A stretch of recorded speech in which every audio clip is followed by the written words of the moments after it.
Assalamualaikum warahmatullahi wabarakatuh. Halo teman-teman semuanya, gimana kabarnya? Semoga teman-teman semuanya dalam kondisi sehat dan juga dalam lindungan Allah SWT. Oke, baik. Pada video kali ini, saya ingin membahas eh, soal UTBK tahun 2020, di mana pada video sebelumnya saya sudah membahas UTBK pada tahun 2021, khususnya bagian fisika ya. Jadi di sini kemarin saya sudah berhasil mendownload apa namanya itu soal UTBK tahun 2020, yang mana di sini ada 20 soal ya. Ada 20 soal yang sudah saya pindah ke ini, ada kunci jawabannya juga. Jadi nanti kita bisa cek apakah pembahasan kita benar apa enggak. Maka kita bisa cek dari kunci jawaban tersebut. Nah, sudah saya pindah di aplikasi yang lain. Nah, di sini nanti kita akan bahas satu persatu yang harapannya cukup ya waktunya ya. Maksudnya tidak terlalu lama. Insya Allah bisa. Nah, kita awal dari nomor pertama. Di mana nomor pertama ini ada besarnya modulus elastisitas suatu kawat jika salah satu ujungnya ditarik bergantung pada besaran berikut ini. Kecuali, nah, kita tahu kalau teman-teman modulus elastisitas itu langsung ingat-ingat modulus Young ya. Kalau misalkan bendanya itu padat ya ataupun solid ya, maka itu langsung ingat modulus Young. Di mana modulus Young itu menyatakan bahwasanya untuk suatu silinder seperti ini yang memiliki penampang A, penampang A. Nah, kemudian dia ditarik suatu dengan gaya tertentu, katakanlah gayanya F, maka nanti ada kemungkinan yang namanya silinder ini akan mengalami ekspansi ataupun akan mengalami pertambahan panjang. Nah, atau mengalami strain, jadi gitu ya.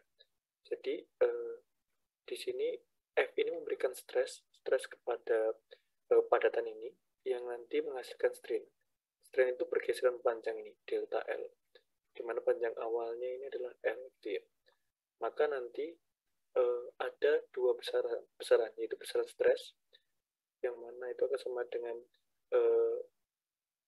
gaya yang diberikan kepada penampang dibagi dengan luas penampangnya, dan ada regangan ataupun strain. Nah, strain ini nanti akan sama dengan pertaman panjangnya dibagi panjang awal. Nah, modulus Young itu menyatakan bahwasannya stres itu menyatakan konstanta modulus Young itu sama dengan stres per strain, jadi gitu. Nah, sedemikian rupa kita akan memperoleh F per A dibagi dengan delta L per L, jadi gitu. Itu adalah modulus Young ataupun modulus elastisitas.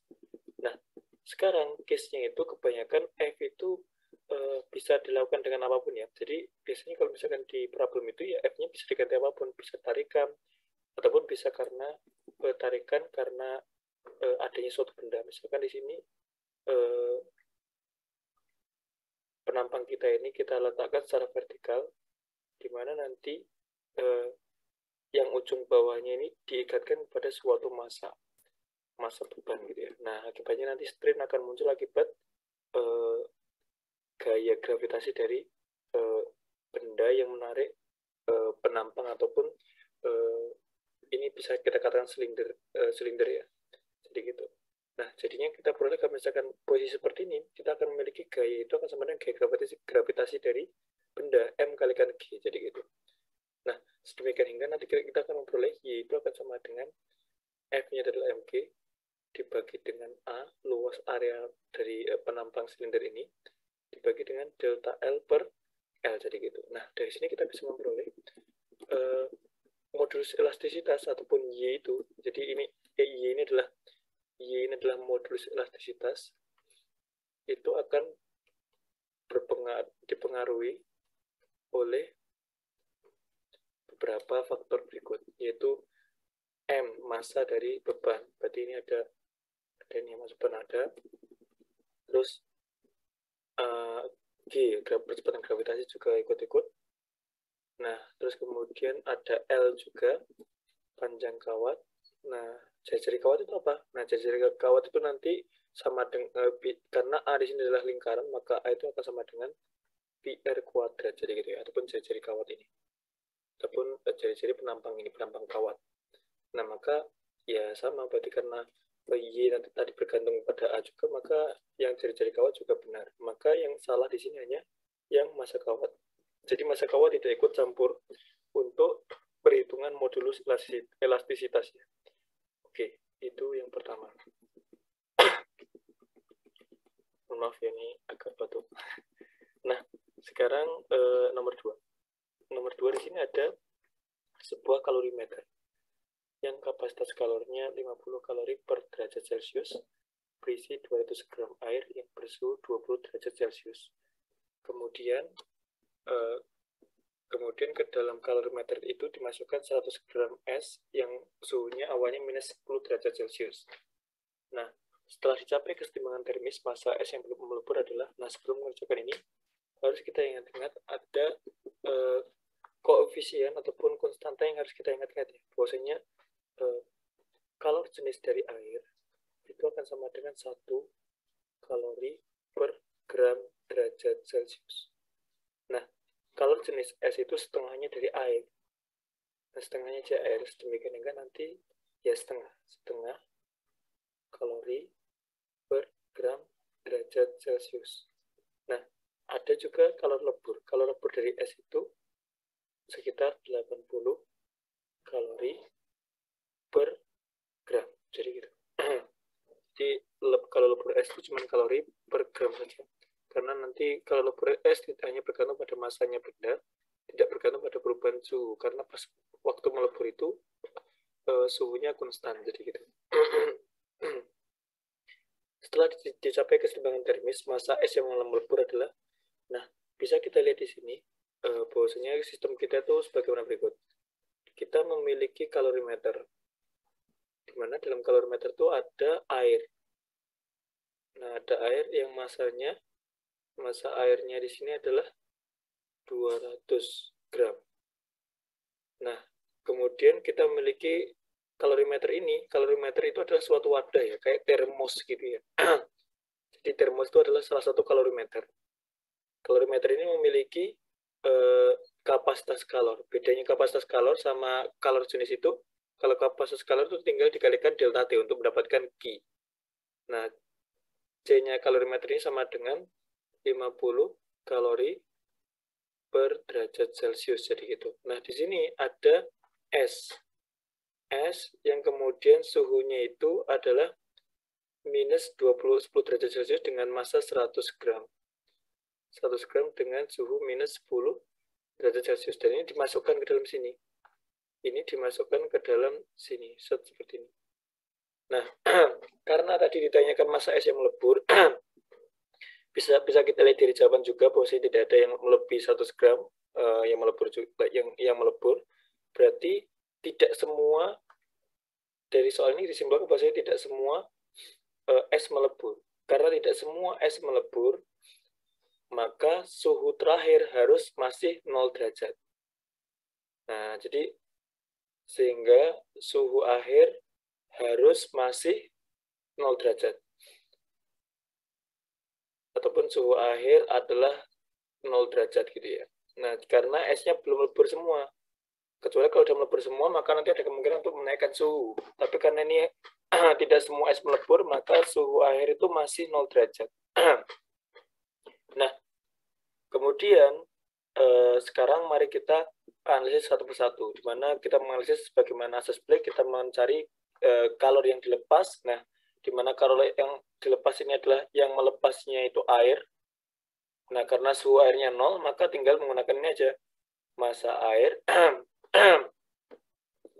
dikalikan dengan C air, dikalikan dengan delta T-nya air.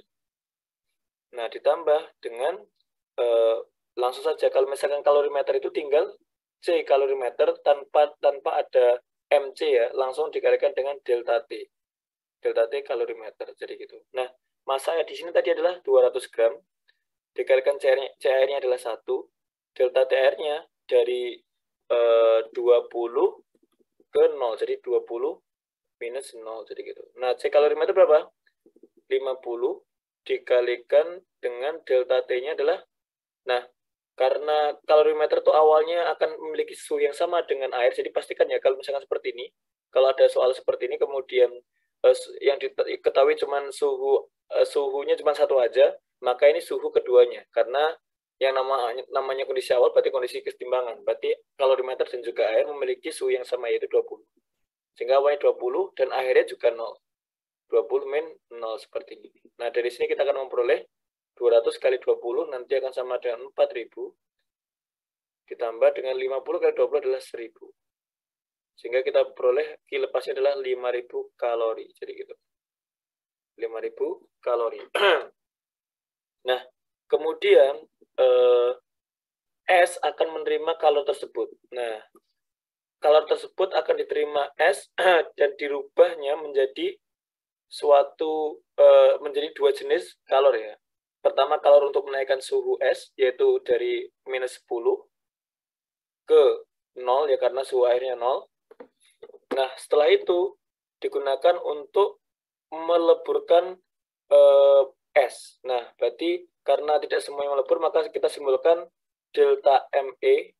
Nah, delta MS yang melebur ini ya, dikalikan dengan kalor lebur S. Jadi gitu. Massa S tadi adalah 100 ya, 100 dikalikan kalor leburnya S itu adalah setengah, dikalikan delta TS itu adalah 0 dikurangi min 10 gitu ya. Nah, ditambah dengan delta MS-nya kita belum tahu, dikalikan dengan 80. Nah, dari sini kita peroleh 100 dikalikan 0,5 itu 50, 50 kali 10 adalah 500. Jadi 500 plus 80 delta massa S. Nah, dari sini kita bisa menggunakan asas Black ya. Jadi kita bisa menggunakan asas Black. Nah, asas Black yang menyatakan bahwasanya kalor yang diterima akan sama dengan kalor yang dilepas, jadi gitu. Nah, jadi selalu ingat seperti itu. Nah, dan paling penting ingat-ingat bahwasanya ketika dia itu belum melebur semua, maka suhunya masih 0. Nah, di sini kita bisa masukkan tadi kalor diterimanya adalah 5000. Yang dilepas, yang kalori yang dilepas adalah 5000, yang diterima itu adalah 500 plus 80 delta massa S. Nah, di sini kita peroleh bahwasanya 80 dikalikan delta massa S itu sama dengan 5000 kurangi 500 adalah 4500. Dicoret 1 ya, coret 1 seperti ini, dan kita peroleh delta massa S itu sama dengan 450 per 80 per 8 ya, dibagi 225 per 4 dibagi 2 lagi berapa nih? 225 dibagi 2 lagi berarti 112,5 per 2 gini ya. Dibagi 2 lagi berarti 56,25 gram. Nah, jadi delta MS-nya ataupun S yang melebur itu akan sama dengan 56,25 gram. Berarti jawabannya adalah yang B. Oke, itu ya, itu yang nomor kedua. Nah, nomor ketiga di sini ada agar kecepatan gerak partikel gas ideal dalam suatu ruang tertutup menjadi 3 kali kecepatan semula. Maaf, ini agak batuk ya. Maka suhunya harus dinaikkan menjadi, nah, jadi kalau kita menganalisis gas ideal ya, gas ideal itu memiliki karakteristik bahwasanya energi dalamnya itu sama dengan 3/2 kT ya, untuk gas yang monoatomik. Oke, sedemikian rupa energi dalam itu sendiri sebenarnya adalah bentuk lain dari energi kinetik. Jadi energi dalam karena dia itu monoatomik, maka dia hanya energi kinetik aja. Maka energi kinetik sama dengan 3/2 kT. Nah, sehingga perlu dicatat ya, bahwasanya energi dalam itu sama dengan energi kinetik dari partikel-partikel gas di dalam sistem tersebut. Nah, karena energi kinetik adalah setengah massa per molekul dikalikan kecepatan rata-rata molekul kuadrat sama dengan 3/2 kT. Dari sini kita akan peroleh kecepatan rata-rata tiap molekul itu ya, itu akan sama dengan akar 3 kT per M. Jadi gitu. Nah, dari sini kita bisa memperoleh bahwasanya kecepatan itu berbanding lurus dengan akar dari T. Oke. Nah, V berbanding lurus dengan akar T. Jadi ketika V-nya, misalkan V-nya dinaikkan menjadi 3 kali V seperti ini ya, maka berapakah T-nya gitu kan. Nah, T aksennya gitu kan. Nah, maka tinggal perbandingan saja. Berarti V itu sama dengan akar 3KT per M dibandingkan dengan 3V. Nah, akar 3KT aksen per M. Jadi gitu. Karena dinaikkan 3 kali V-nya. Nah, berarti V-nya bisa kecoret ya, seperti ini. Nah, ini 3K sama M-nya juga bisa kecoret. Dan kita peroleh nanti adalah 1/3 sama dengan akar T per T aksen. Nah, dikuatarkan ke kedua ruas, kita tulis per 9 sama dengan T per T aksen. Atau kita bisa pindah ruas ya.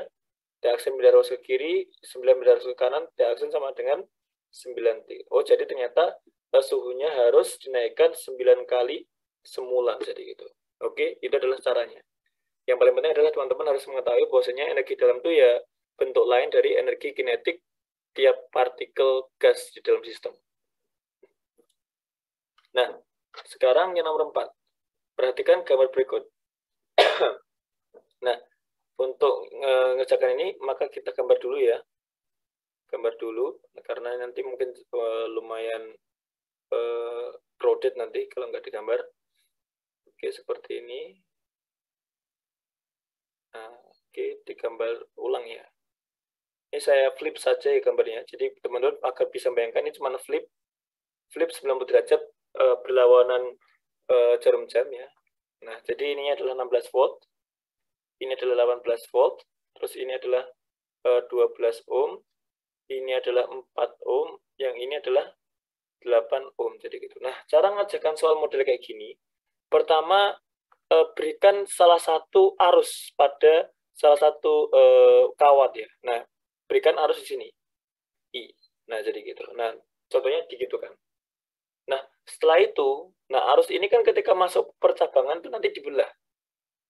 Jadi sebagaimana hukum Kirchhoff, ketika ini masuk 4, nah keluar ke sini 3, maka yang sini tinggal berapa? Yang sini tinggal 4 min 3, yaitu adalah 1. Kan gitu ya. Nah, sama nanti ini dipecah. Nah, asumsikan yang ke arah sini adalah I kecil. Maka dengan cara yang sama sebagaimana pemecahan ini 4 menjadi 3, sisanya tinggal 4 min 3. Kalau di sini karena awalnya I besar, terus kemudian salah satunya itu I kecil, maka sisanya adalah I besar min I kecil, jadi gitu. Nah, selalu seperti itu. Nah, jadi yang paling penting adalah poin ini. Poin pemecahan arus ini adalah poin queen-nya. Poin poin ratunya untuk mengerjakan soal ini. Tanpa pemecahan ini teman-teman akan bingung, jadi gitu. Nah, setelah itu dilakukan, maka nanti baru kita menggunakan yang namanya loop, jadi gitu. Nah, loop ini loop pertama. Nah, saya pilih ini loop kedua. Terserah ya, loopnya itu mau berlawan jarum jam atau salah jarum jam, terserah. Nah, jadi gitu. Nah, untuk loop pertama, dan di setiap loop itu artinya apa sih? Dari sini, berjalan ke sana, terus melewati titik yang sini berarti ya, karena loopnya melewati yang ini, terus kemudian balik lagi sampai sini, jadi gitu. Nah, untuk loop pertama berlaku, sigma total V dalam loop tersebut sama dengan total I kali R dalam loop tersebut. Nah, VV ataupun tegangan-tegangan yang searah dengan loop, maka dia positif. Pastikan ketika nanti teman-teman memiliki simbol seperti ini, maka arah tegangannya itu ke arah kanan. Jadi gitu. Semakin hingga ini arahnya ke arah atas. Jadi gitu V-nya. Nah, oleh karena itu kita bisa melihat arah dari 16 volt ini searah dengan loop. Jadi gitu ya, searah dengan loop. Maka kita bisa tuliskan 16 itu positif, karena dia searah dengan loop. Sama dengan, nah terus lihat arus-arus yang kemudian searah dengan loop, maka juga positif. Nah, yang melalui 4 ohm ini adalah I besar, kan gitu ya. Nah, dan I besar itu searah dengan loop. Ya, berlawan searah jarum jam juga. I besar searah jarum jam. Oleh karena itu, ya kita tuliskan I dikalikan 4, jadi gitu. Nah, setelah itu masuk ke sini, masuk ke yang 8 ohm. 8 ohm itu I besar min I kecil juga searah dengan loop. Maka nanti juga positif. Positif I besar min I kali 8. Jadi itu. Nah, dari sini kita bisa menjabarkan 16 sama dengan 4I plus 8I minus 8I kecil.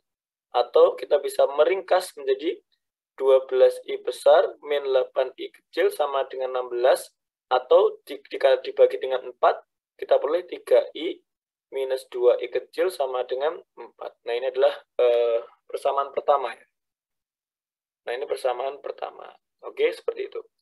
Nah, kemudian kita masuk persamaan kedua, yaitu loop kedua. Di mana loop kedua di sini tegangannya nanti ada 18 volt ya.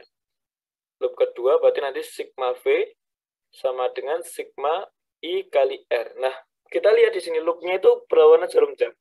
Dan ada tegangannya ke arah atas di kanan ya. Jadi ini juga searah dengan loop juga tegangannya. Oleh karena itu 18 volt juga positif. Berarti 18 ya sama dengan, nah kita lihat arus-arusnya ya. I kecil itu searah jarum jam, padahal loopnya ini kan berlawan jarum jam ya, maka I kecil ini negatif.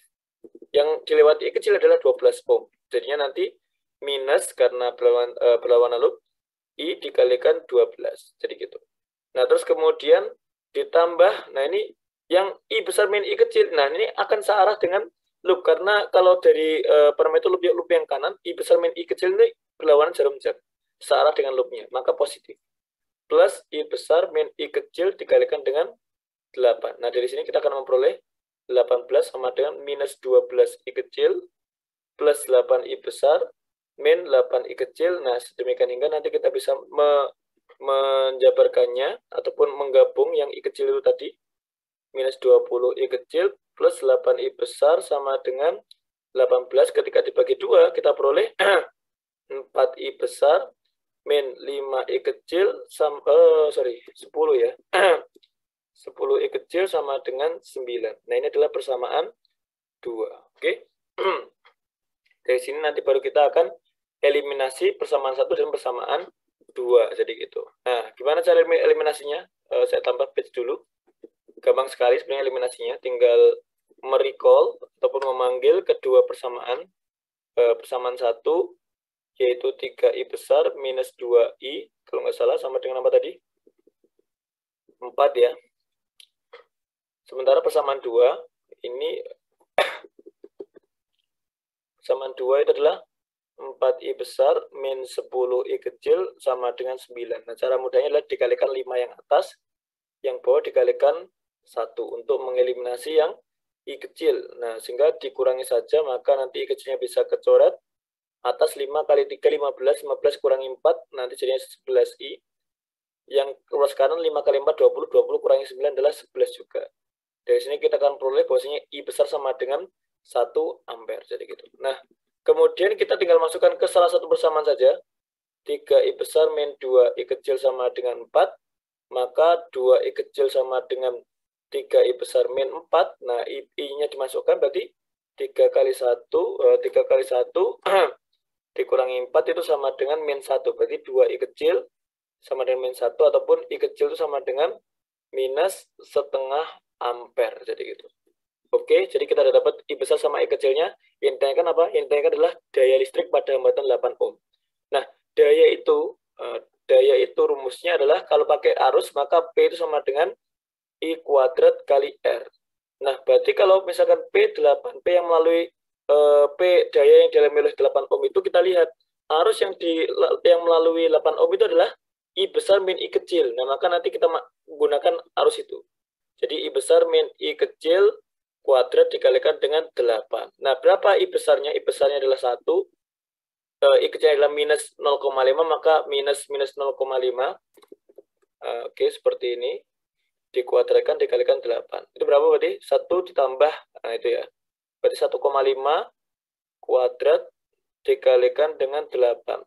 Dimana 1,5 itu sama aja 3/2. Kalau dikuadratkan jadinya 9/4 kali 8, maka nanti kita peroleh 18 watt. Jadi gitu. Nah, maka nanti jawabannya untuk daya bagi 8 ohm itu adalah 18 watt yang C.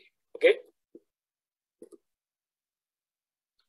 Nah, sekarang kita masuk yang nomor 5. Nah, nomor 5 ini konsepnya adalah dua buah unsur memiliki massa awal 39,488 gram dan 22,712 gram. Dan ini ada dua unsur yang seperti itu. Unsur pertama memiliki waktu paruh 4 hari dan 10 hari untuk unsur kedua. Berapakah jumlah kedua unsur tersebut setelah 20 hari? Nah, kita harus tahu bahwasanya untuk zat yang namanya ada waktu paruhnya itu namanya zat radioaktif ya. Jadi dia itu mengalami peluruhan. Dan peluruhan itu ada gagasannya ataupun apa namanya itu argumennya itu dN per dt sama dengan minus lambda n seperti ini, yang nanti ketika diturunkan pakai integral ya kita memperoleh unsur ataupun jumlah unsur yang tersisa itu akan sama dengan jumlah unsur awal dikalikan eksponensial minus lambda konstanta dikalikan dengan T waktunya. Nah, jadi gitu. Nah, dan waktu paruh itu apa sih? Waktu paruh itu waktu di mana jumlah sisanya itu tinggal setengah dari unsur awal. Jadi waktu paruh itu terperoleh ketika N, ketika T paruh, ya T setengah ini ya. Jadi waktu paruh itu kita sebutkan T setengah. T setengah itu sama dengan ketika setengah N0, jadi gitu. Seperti itu. Sehingga ketika kita apa namanya itu jabarkan ya, berarti setengah N0 ya, setengah N0 itu akan sama dengan N0 dikalikan E pangkat min lambda T setengah, jadi gitu kan gitu. Nah, N0-nya bisa kecoret nih. N0-nya bisa kecoret, terus kemudian kita lenkan keduanya, len setengah, yang kanan adalah len eksponensial min lambda T setengah seperti ini. Nah, berarti kalau misalkan len itu seperti log ya, bisa turun pangkatnya. Nah, jadi ini aja menjadi len setengah sama dengan minus lambda T setengah len E. Nah, len itu berapa? Len itu 1. Ingat ya, len E. Karena sama seperti log ya. Log 10 kan 1. Kenapa kok log 10 1? Karena bilangan basisnya 10. Len E 1 kenapa? Karena bilangan basis len itu adalah E. Jadi gitu. Ini 1. Nah, dan len setengah ini bisa menjadi len 2 pangkat min 1 ya. Karena sebenarnya kalau 2 dinaikkan ke atas tinggal dipangkatkan min 1 aja. Minus lambda T setengah, jadi gitu. Nah, min satunya bisa turun ke bawah, kita peroleh minus len 2 sama dengan lambda T setengah. Maka nanti kita peroleh di sini bahwasanya T setengah itu adalah apa sih? T setengah itu sama dengan len 2 per lambda, ataupun nanti lambda itu sama dengan len 2 per T setengah, gitu. Nah, jadi ternyata nilai dari konstanta lambda itu bergantung pada waktu paruhnya, jadi gitu. Nah, sekarang mari kita lihat untuk unsur yang pertama. Nah, unsur pertama nanti diwakili oleh lambda 1. Jadi lambda 1 adalah milik unsur pertama. Lambda 1 berarti len 2 per T setengah. T setengahnya 1 adalah ini, 4 hari. Jadi len 2 dibagi dengan 4. Karena waktu paruhnya untuk unsur pertama adalah 4 hari. Sementara lambda 2 itu sama dengan len 2 per berapa ya? Waktu paruhnya untuk unsur kedua adalah 10. Len 2 per 10 seperti ini. Nah, jadi lambda 1 itu len 2 per 4 karena waktu paruhnya 4 hari. Lambda 2 itu sama dengan 2 per 10 karena waktu paruhnya 10 hari.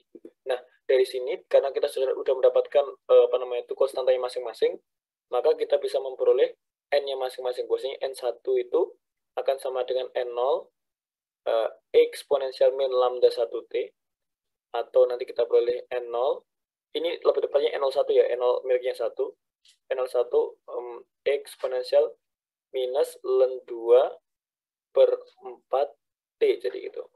Nah, sementara yang n2 itu dengan cara yang sama tinggal diganti 2 saja. Ini saya copy seperti ini. Nah, sebenarnya kalau teman-teman mengerjakan sendiri tidak perlu lama seperti ini ya, ini cuma penjabaran saja biar teman-teman jelas. Nah, oke. Nah, ini nanti 10. Nah, jadi N2, ini N02, ini N02, ini lambda 2, ini 10. Oke, seperti itu ya.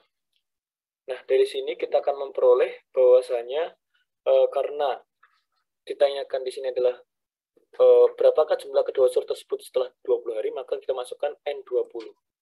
N masing-masing ketika waktunya 20 hari. Berarti N1 20 itu berapa? Berarti kita masukkan seperti ini, N01 eksponensial minus ln 2 per 4 dikalikan 20.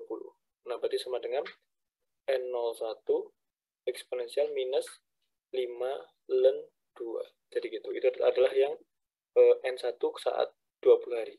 Sementara N2 saat 20 hari itu akan sama dengan N02 eksponensial minus ln 2 per 10 dikalikan 20. Nah, 20 coret sama 10 jadinya 2 ya.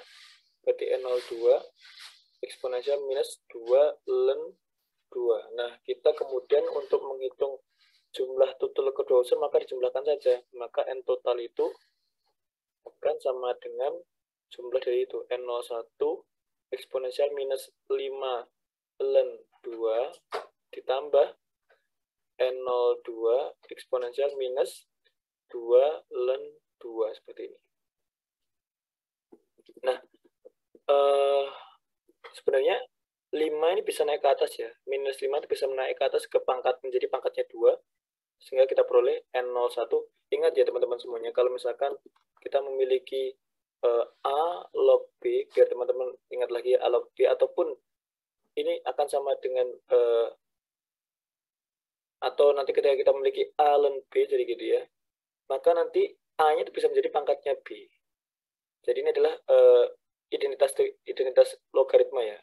Log B pangkat A ini adalah ln B pangkat A, jadi gitu. Nah, ini yang perlu diingat-ingat. Sehingga N total di sini kita bisa memperoleh sama dengan N01 eksponensial ln 2 pangkat minus 5 plus N02 eksponensial ln 2 pangkat min 2, jadi gitu. Nah, mari kita pahami lagi juga ini identitas eksponensial. Jadi ketika kita memiliki suatu bilangan P yang sama dengan eksponensial ln X, jadi gitu ya. Coba kita lnkan kedua ruas. Ln P, nah ini sama dengan ln E pangkat ln X, jadi gitu. Maka kita ingat, ln X pangkatnya dari bilangannya di dalam ln itu bisa turun, sehingga kita peroleh ln P sama dengan ln X dikalikan dengan ln E. Dan di sini kita perlu juga bahwasanya ln E itu adalah sama dengan 1. Jadi gitu ya. Nah, sehingga karena ini udah kita peroleh ln P sama dengan ln X-nya kecoret ya, kita perolehlah bahwasanya nilai P itu sama dengan X, jadi gitu. Maka, kalau teman-teman memiliki P sama dengan E ln X, maka P ini ada sama dengan E. Jadi, P ini akan sama dengan X, jadi gitu. Nah, apa maksud saya di sini? Maksud saya di sini itu, ketika kita memiliki E ln 2 pangkat min 5, maka E pangkat ln 2 pangkat min 5 adalah 2 pangkat min 5, jadi gitu. Nah, jadi yang ini tadi, 2 pangkat min 5 plus N02 E pangkat ln 2 min 2, maka eksponensial ln X itu menjadi X ya. Nah, sama seperti halnya P yang sama dengan X, maka kan dalam kata lain E pangkat ln X ini adalah X. Maka ini juga sama, ini E pangkat ln 2 pangkat min 5 ini menjadi 2 pangkat min 5, yang ini akan menjadi 2 pangkat min 2, jadi gitu. Nah, sama dengan N01 dikalikan ini, ditambah N02 dikalikan dengan ini. Nah, ini sama dengan berapa? Ini sama aja N01 per 2 pangkat 5 ditambah N02 per 2 pangkat 2. 2 pangkat 5 itu adalah 32 ya. Berarti N01 per 32 ditambah N02 ditambah dibagi dengan 4. Nah, sekarang kita lihat berapa sih N01. N01 adalah ini, masa awal ini. Ini adalah N01 yang sama dengan 39,488. Nah, yang N02 adalah ini. N02 sama dengan 22,712. Oke. Nah, kita pindah aja ke arah bawah. Pindah ke bawah maksudnya. Oke, seperti ini. Nah, terus kita tambahkan page baru ya. Oke, seperti ini. Emang agak panjang ini ya. Emang nggak kepanjang, jadi perlu kesabaran. Jadi N total yang nilainya segini tadi. Oke, ini adalah N totalnya. Maka nanti kita bisa menghitung bagaimana berikut. Jadi N total di sini akan sama dengan 39,488 per 32 ditambah 22,712 per 4. Teman-teman bisa menghitung secara manual, Tapi biar mempersingkat waktu saya menggunakan kalkulator ya. Jadi kalkulator di sini adalah 39,488 dibagi 32 itu sama dengan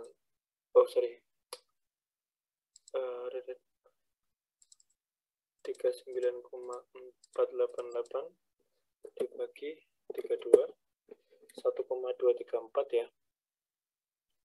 1,234 ditambah dengan ini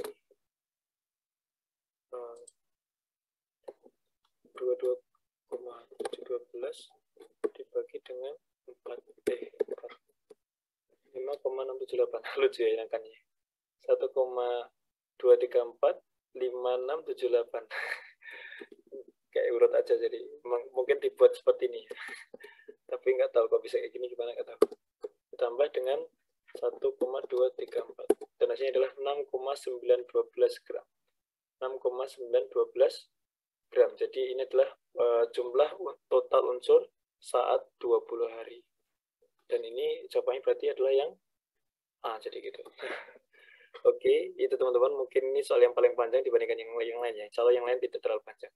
Nah, yang nomor 6, ada spektrometer massa digunakan untuk memisahkan dua jenis ion bermuatan sama, yaitu Ki1 sama dengan Ki2, tetapi dengan massa berbeda, yaitu M1 beda dengan M2.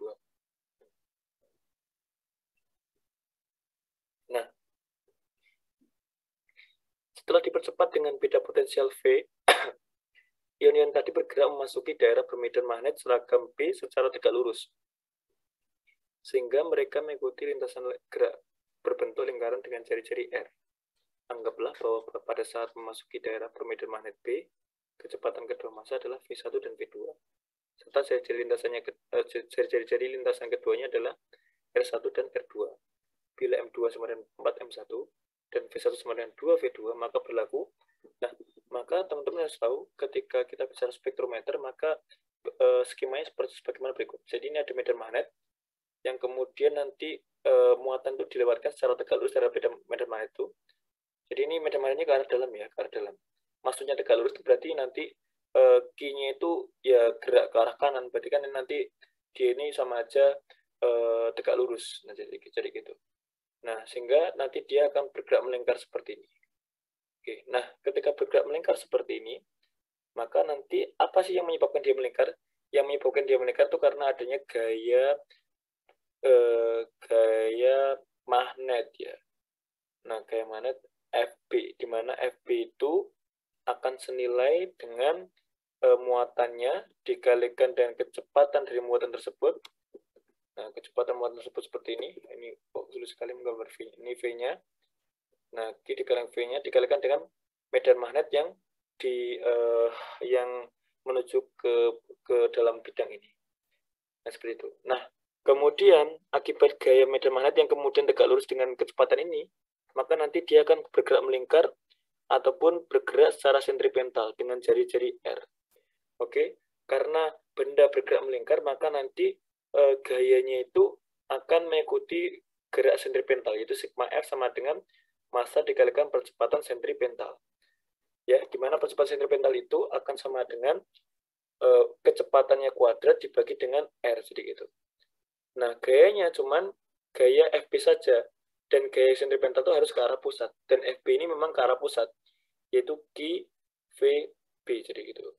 Nah, dari sini kita bisa mencoret V-nya 1, dan nanti R-nya bisa pindah ruas ke kiri, dan QB-nya pindah ruas ke kanan. Kita akan memperoleh nilai dari R itu akan sama dengan MV per QB. Nah, dari sini kita bisa akan membandingkan R1 dan R2, di mana kita tahu nilai dari M1 per M2,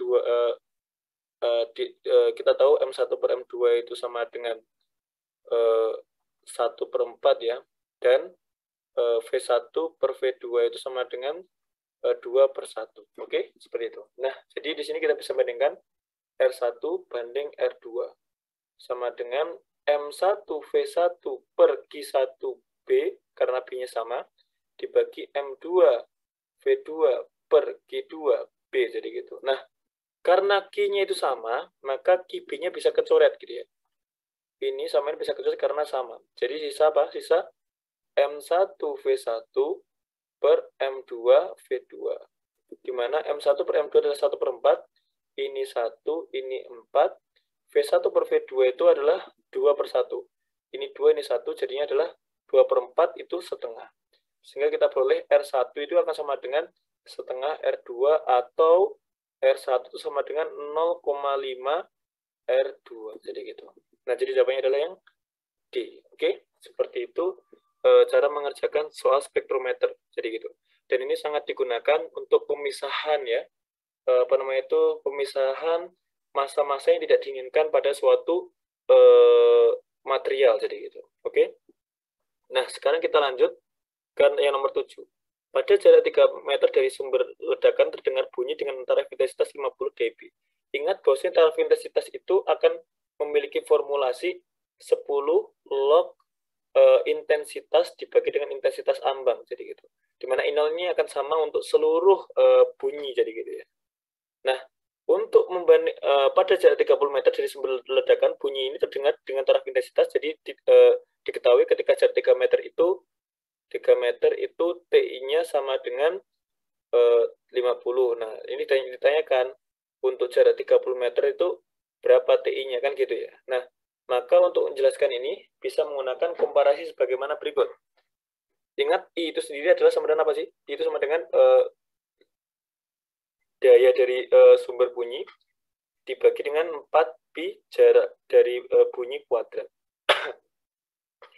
Nah, caranya tinggal dikurangi saja. Jadi TI yang 30 dikurangi TI yang 3 itu akan sama dengan ini 10 log I yang 30 dibagi I0 dikurangi dengan 10 log I yang 3 dibagi I0. Jadi gitu. Nah, ketika teman-teman menguranginya, maka tinggal menggunakan pembagian ya, 10 log I30 dibagi dengan dibagi dengan I3 per I0 karena 10-nya sama ya.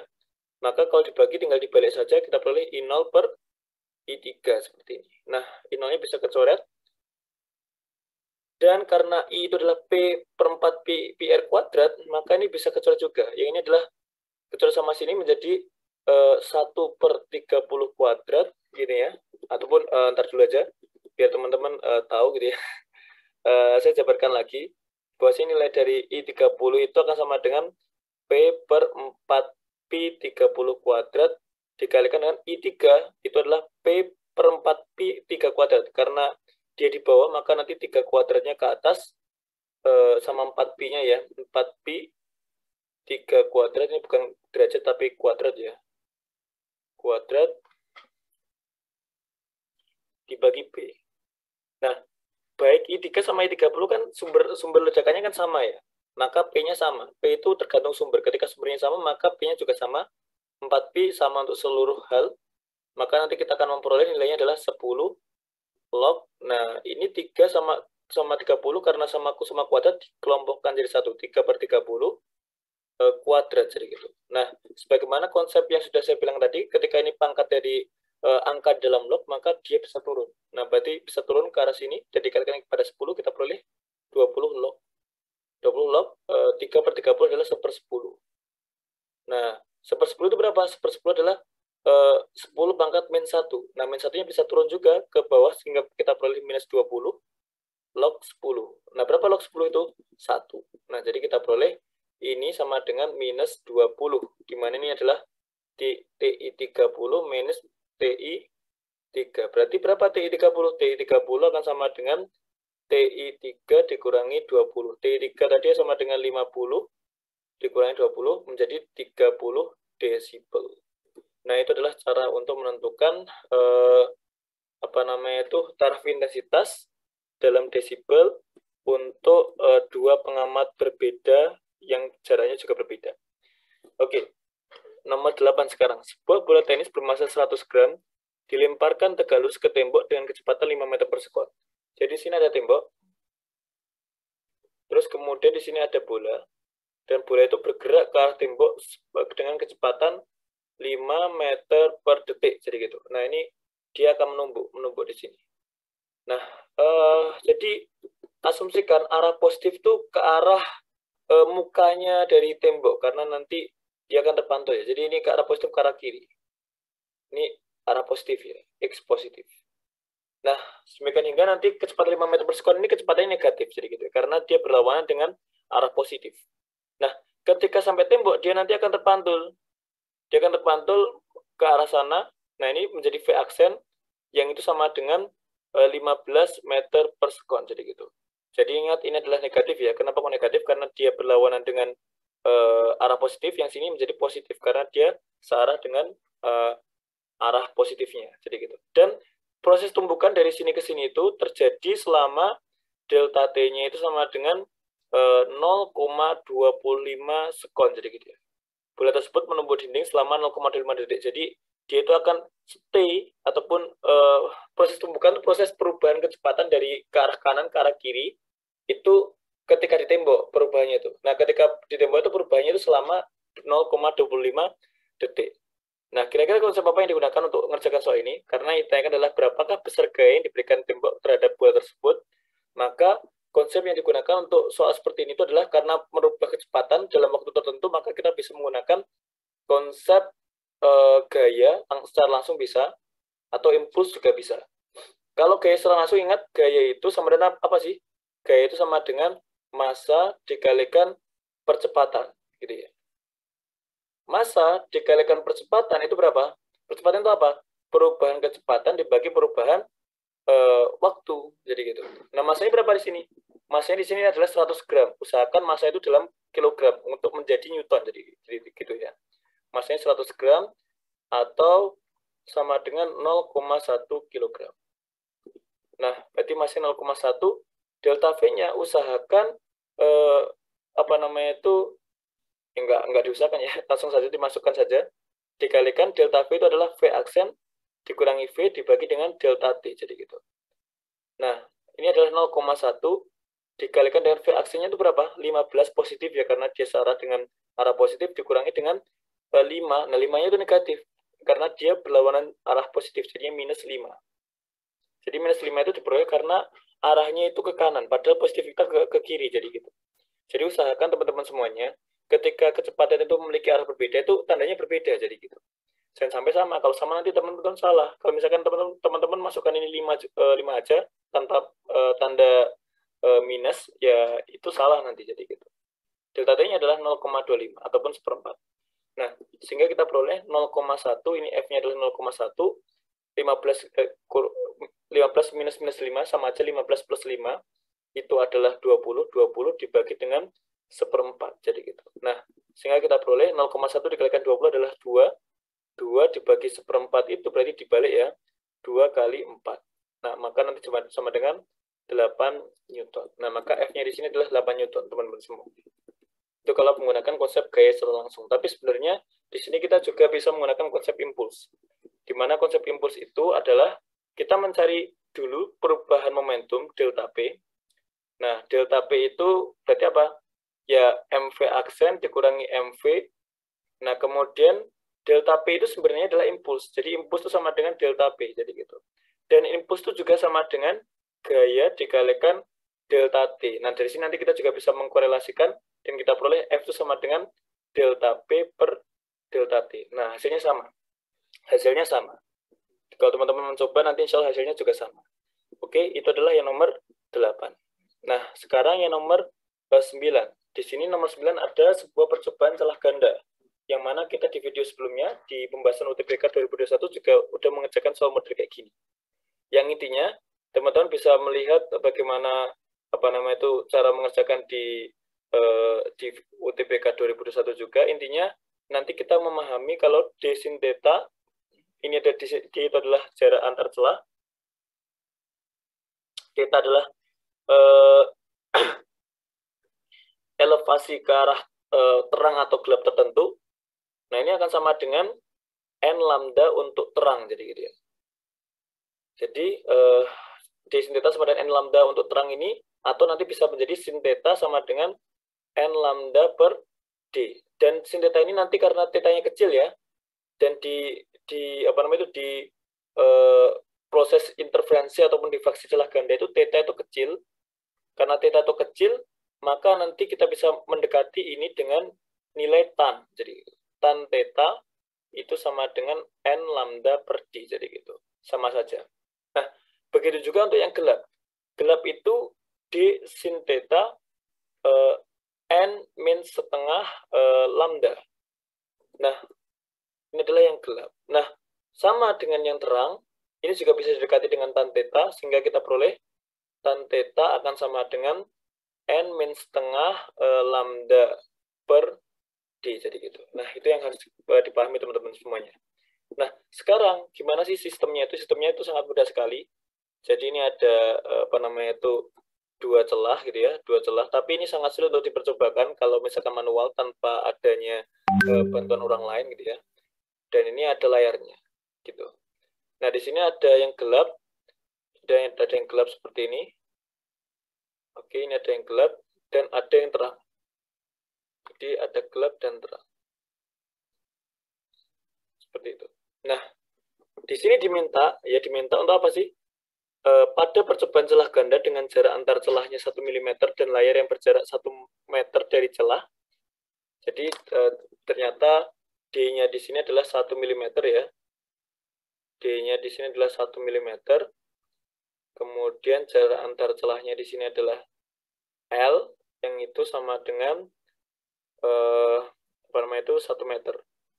Nah, kemudian jika panjang gelombang yang digunakan adalah 6000 Armstrong, berarti lambdanya 6000 Armstrong, maka jarak terdekat antara garis gelap kedua dengan garis terang keempat adalah, nah, untuk berarti nanti ditanyakan jaraknya ini, jarak ini. Ini saya simbol sebagai delta. Nah, di sini tuh ada yang namanya terang pusat ya, di sini ada terang pusat. Nah, terang pusat nanti kemudian kita berikan di sini jarak yang terang, yaitu adalah PT. P yang terang, terus kemudian yang sini adalah P yang gelap. Nah, P yang gelap, jadi gitu. Nah, kemudian ada theta yang gelap di sini. Ini tetanya milik gelap, yang ini tetanya milik yang terang, jadi gitu. Dimana kita tahu tan theta terang itu sama dengan sisi depannya adalah P terang dibagi dengan L, jadi gitu.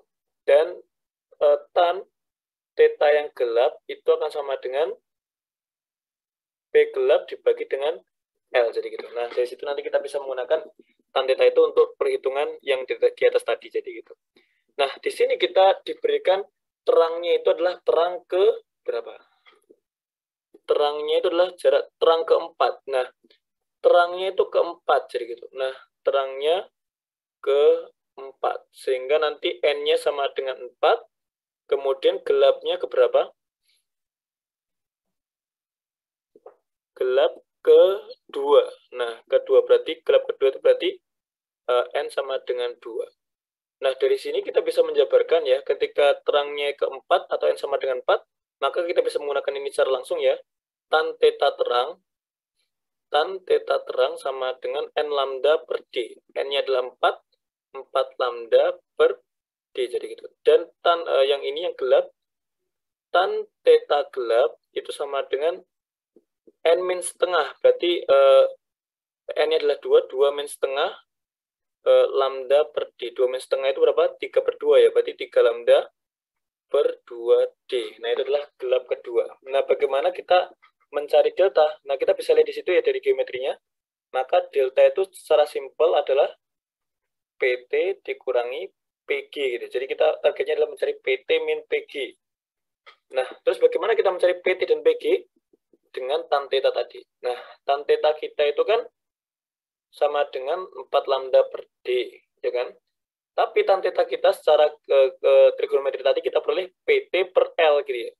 Jadi ini tadi adalah PT per L sama dengan 4 lambda per D. Maka nanti kita peroleh PT itu akan sama dengan 4 lambda L per D.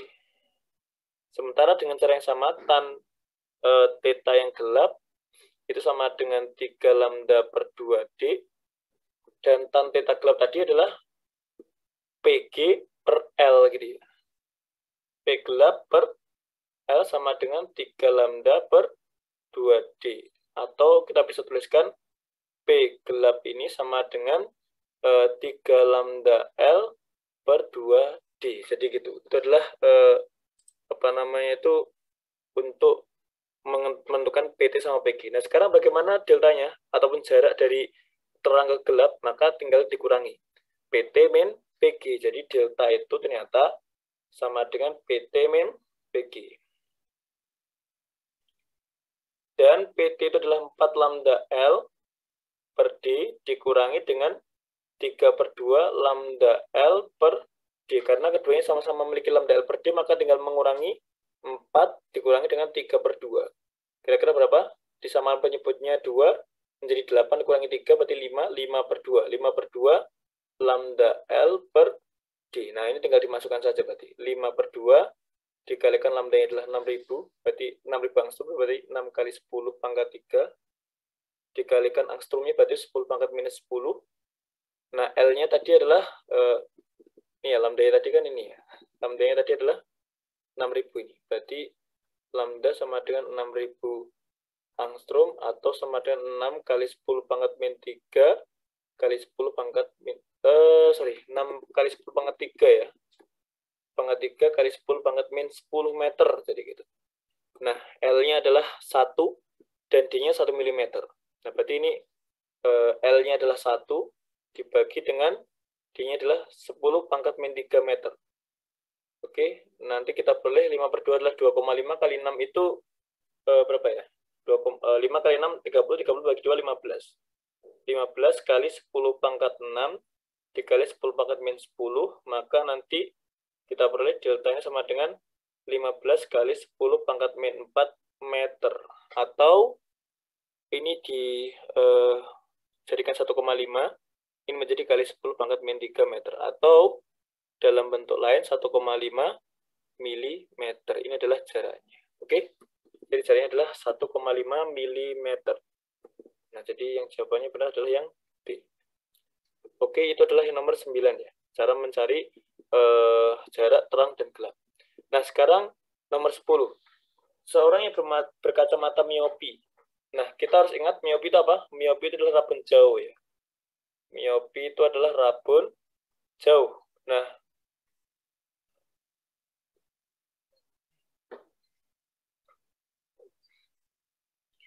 tak mampu melihat dengan jelas benda yang terletak lebih 50 cm dari matanya. Kacamata yang dibutuhkan untuk melihat jauh harus mempunyai lensa dengan kekuatan sebesar. Nah, kekuatan lensa itu ditentukan oleh fokusnya ya. Lambangnya kekuatan lensa itu adalah, kekuatan lensa ini adalah P, di mana P itu nanti bisa dicari dengan 100 per F jika F-nya dalam sentimeter, atau 1 per F jika F-nya dalam meter, jadi gitu. Nah, untuk menentukan F, maka kita harus paham konsep dari miopi itu apa. Jadi miopi itu mata kita ini kan kalau normal itu bisa melihat tak terhingga. Nah, tapi mata yang sakit miopi itu hanya mampu melihat sampai jarak maksimal tertentu. Jadi dia memiliki S maksimum. Nah, di mana S maksimumnya di sini adalah 50 cm. Jadi gitu. Nah, jarak tak terhingga di sini tidak bisa dijangkau. Ini nggak kelihatan.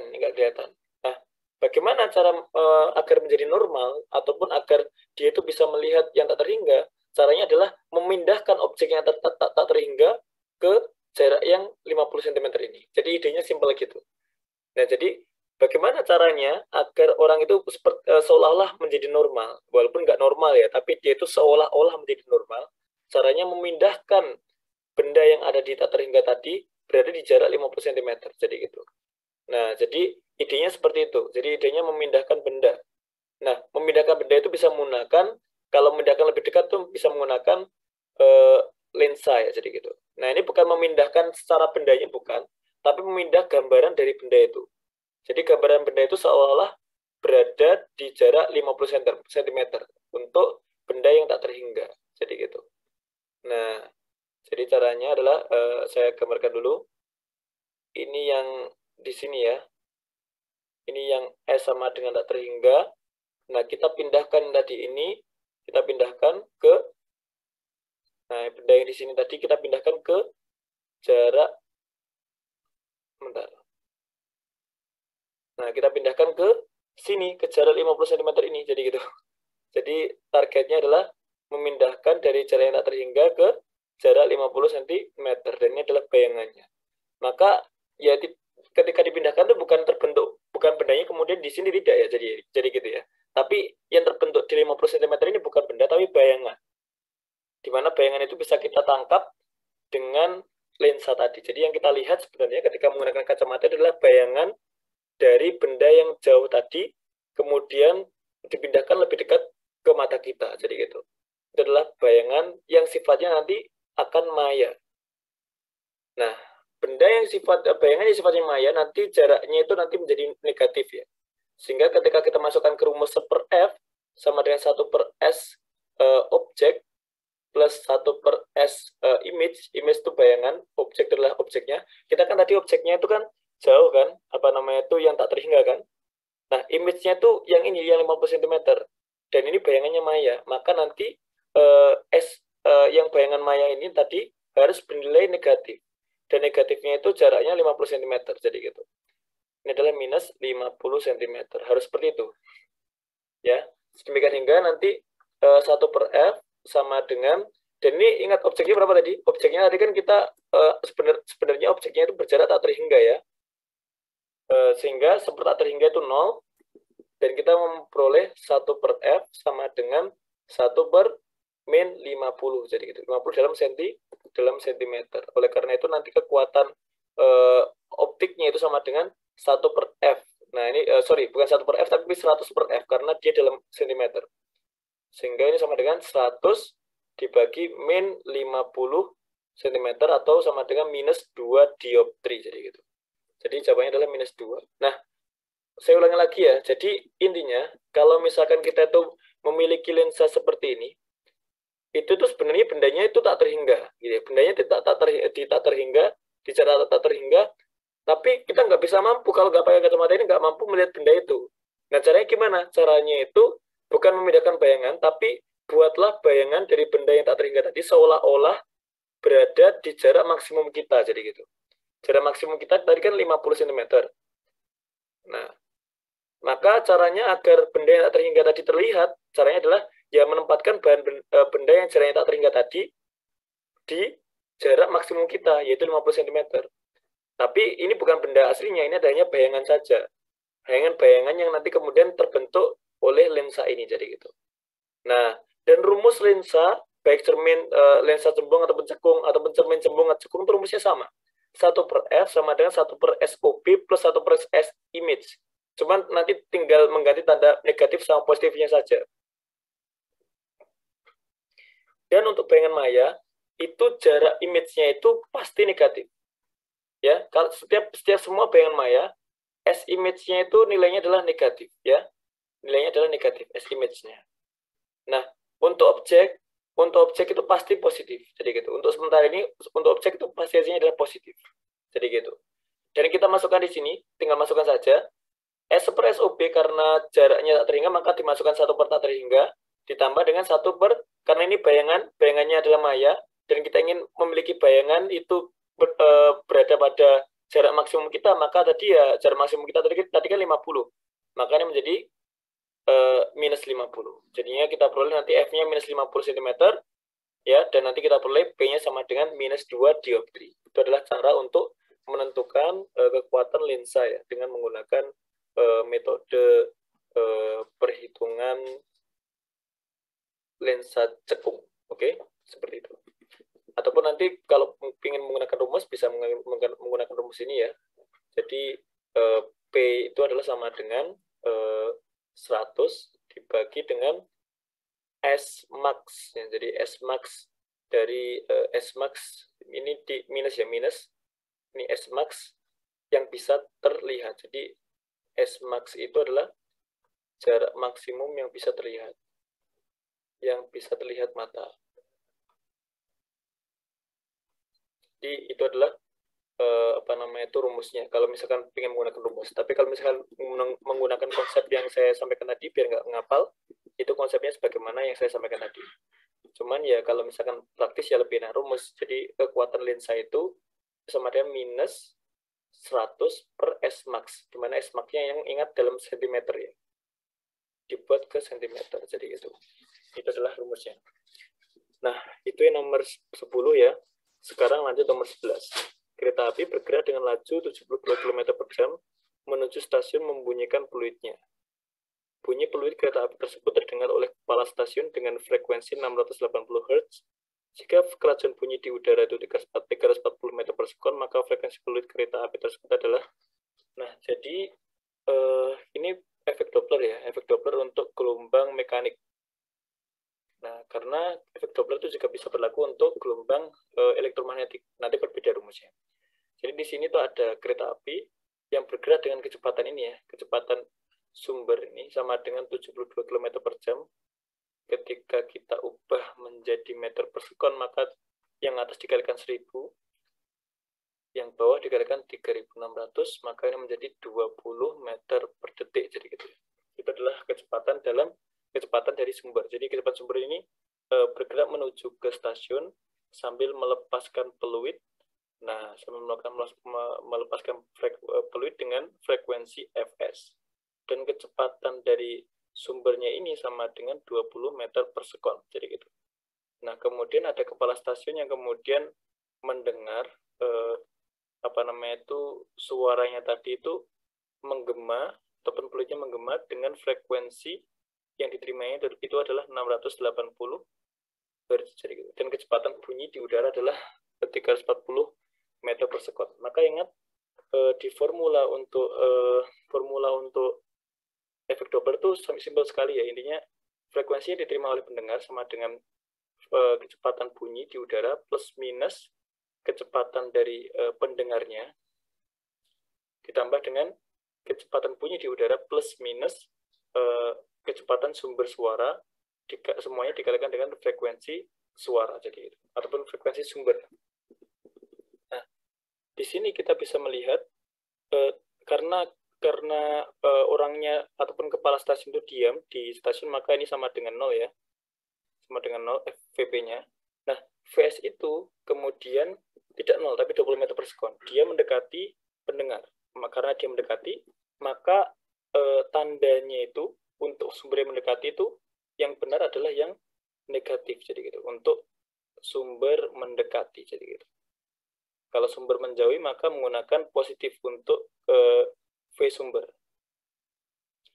Demikian hingga nanti kita peroleh Fp sama dengan kecepatan bunyi dibagi dengan Vp min Vs dikalikan dengan Fs. Nah, berapa Vp-nya? Fp-nya adalah 680, Vp-nya adalah 340, yang bawah itu adalah Vp dikurangi Vs, itu adalah 340 dikurangi 20. Seperti ini ya, dikalikan Fs. Maka nanti ini bisa kecoret ya, ini bisa kecoret, 340 sama 680, berarti ini 2 sama 1, berarti nanti Fs itu sama dengan 340 kurang 12 adalah 320, 320 dikalikan 2 sama dengan 640 Hz. Jadi frekuensi yang dikeluarkan sumber itu sebenarnya adalah hanya 640 Hz, tapi yang didengar oleh kepala stasiun 680 Hz. Oke. Itu adalah efek Doppler. Nah, sekarang kita lanjut ke nomor 12. Nomor 12 di sini ada banyaknya elektron yang dapat keluar dari logam bila disinari pada efek fotolistrik tergantung pada. Jadi ketika di sini ada logam ya, di mana logam itu kaya akan elektron. Nah, maka ada kemungkinan elektron itu bisa ditendang sama gelombang elektromagnetik. Nah, jadi gitu. Karena gelombang elektromagnetik itu sebenarnya adalah juga memiliki sifat partikel. Menurut Einstein, E sama dengan energi E sama dengan H kali F, jadi gitu. Nah, frekuensi dari foton ini ataupun dari gelombang elektromagnetik ini hanya menentukan partikel itu tertendang apa enggak. Kalau misalkan frekuensinya lebih dari frekuensi ambang dari logam itu, maka nanti ataupun lebih dari gaya ikat elektron terhadap logam, maka dia bisa tertendang.